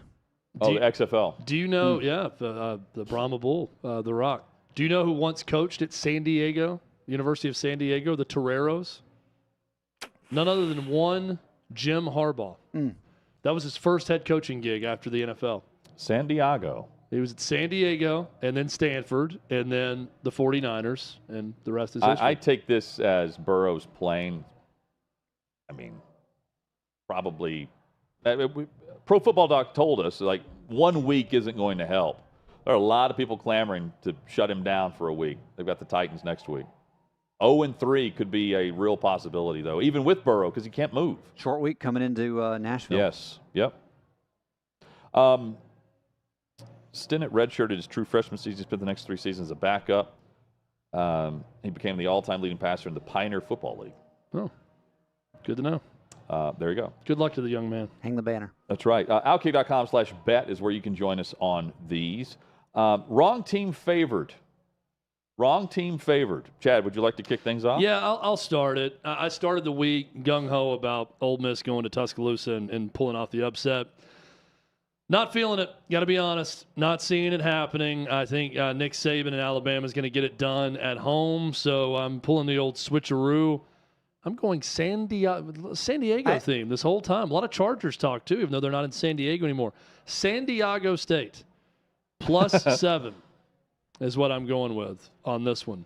San Diego State +7 at home against Boise State. I need to get a win.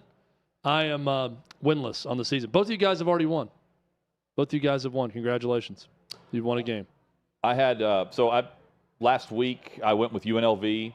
Home dog to Vanderbilt. Vanderbilt should have won that game and really crapped on it away. my board, Hutton, this week was Vandy winning against as a Kentucky, 14-point home underdog against their Kentucky, former running back. As going big. Yep. So last week UNLV for me. I also had Texas. This week I'm taking Notre Dame. 3, taking the 3, and I'm doing this based off of 2 reasons. Number one, this is a matchup of 2 excellent football teams. I think they're evenly matched in a lot of different areas. I think Sam Hartman comes out and has to throw to set up the run because Ohio State, everyone's expecting Notre Dame to run it. I think Hartman is known for the common football fan. They actually get a long, hard look at him, and they're going to see Ohio State's new crop and what all the buzz is about with Marvin Harrison Jr. I think it's a phenomenal matchup. I'm just taking the home team in what should be a great atmosphere. I can't wait. That's probably, I mean, I'm putting that one down as my game of the week to watch. But, guys, my wrong team favored pick for this week, we're going all the way out to the West Coast. And I know Pullman's on the other side of Washington, but either way, it's basically the West Coast in, like when I'm living here in Nashville. But, guys, the Washington State team led by Cam Ward, this guy's been lighting it up. We got a top 25 matchup here. While I know Oregon State's looked really well this season, I have just looked at what Ward's been able to do. This is going to be a shootout of a game, but give me, like you mentioned Notre Dame being at home. I'm also thinking that the crowd will ultimately prevail Washington State to a win. They're 3-point dogs, but they're going to be winning this one come Saturday night. Wrong team favored. Notre Dame outright. By the way, we get points based on the outright win. Notre Dame over Ohio State. San Diego State over Boise tonight. And Washington State over Oregon State. I'll know if I'm still at 0 in this competition late tonight, before Saturday of college football even starts. Chad, Mike Gundy's epic speech. So good. Rant. I'm a man, I'm 40. Turns 16. It feels like longer than that for some reason to me. It does. And it feels longer than that. It also feels weird to say that Mike Gundy's 56. Right? That seems old for Mike Gundy. That's a great point. And you know what will never get old? Hearing Mike Gundy let everyone know who to place the blame on and not a kid. Where are we at in society today? Come after me. I'm a man. I'm 40. I'm not a kid. Write something about me or our coaches. Don't write about a kid that does everything right, that's heart's broken, and then say that the coaches said he was scared. That ain't true. And then to say that we made that decision because Donovan Woods, because he threatened to transfer, that's not true. So get your facts straight. And I hope someday you have a child and somebody downgrades them and belittles them, and you have to look them in the eye and say, you know what? It's okay. They're supposed to be mature adults, but they're really not. Who's the kid here? Who's the kid here? Are you kidding me? And that's all I got to say. Makes me want to puke. The light applause at the end, I mean, too, who is applauding amazing. at the end of that? Do you think that's like his staff or the Oklahoma State staffers around? Who Or were knows? there actual media guys like, yeah, you tell that mean old blogger, Coach It was Gundy, the you tell him. T. Boone Pickens family. Yeah. I don't know. That was Does anybody nephew. get Ricky Bobby vibes there? He's Oh, like, yeah. I hope you have beautiful boys and they have their legs taken away from them. Yeah, I hope Well, one he's- day you have kids. Well, it's the and you tan- see this level of disrespect. It's the tan, and it looked like he had been to the tanning bed, and now it looks like it shows on Gundy that he's been laying in a tanning bed. Also, this is pre-mullet. He looks a lot different there at 40 than rocking he rocking the does. militia. He looks good still. Like, he doesn't look old. He doesn't look older. He's 56. They didn't look good against South Alabama last week. They get their ass kicked by South Alabama. 23-7. Yeah. He'll interview 300 positions, get a raise. Kane Womack, the head coach at South Alabama, said, "I'm a man. I think he's less the than 40." gig's up on Gundy, right? He's not interviewing every offseason now for a raise. No, I think you lose to South Alabama. It's tough to play that card. It's even worse than I said, 33-7. Guys, Washington State wants to interview me. I'm going to the Mountain West unless you end up you with the pay right me. agent, you'll get any interview. I need 2 more years on my contract, an extension immediately, or I'm leaving for the Mountain West. Tough to play that card. Tough not to enjoy this football weekend. Oh, can't wait. Have a blast. We're back at it on Monday to recap it all with thoughts and opinion. We'll bring it 3 to 6 p.m. Eastern is where you can find us. Hot Mic with Hunt and Withrow. Join us right here Monday across the OutKick Network.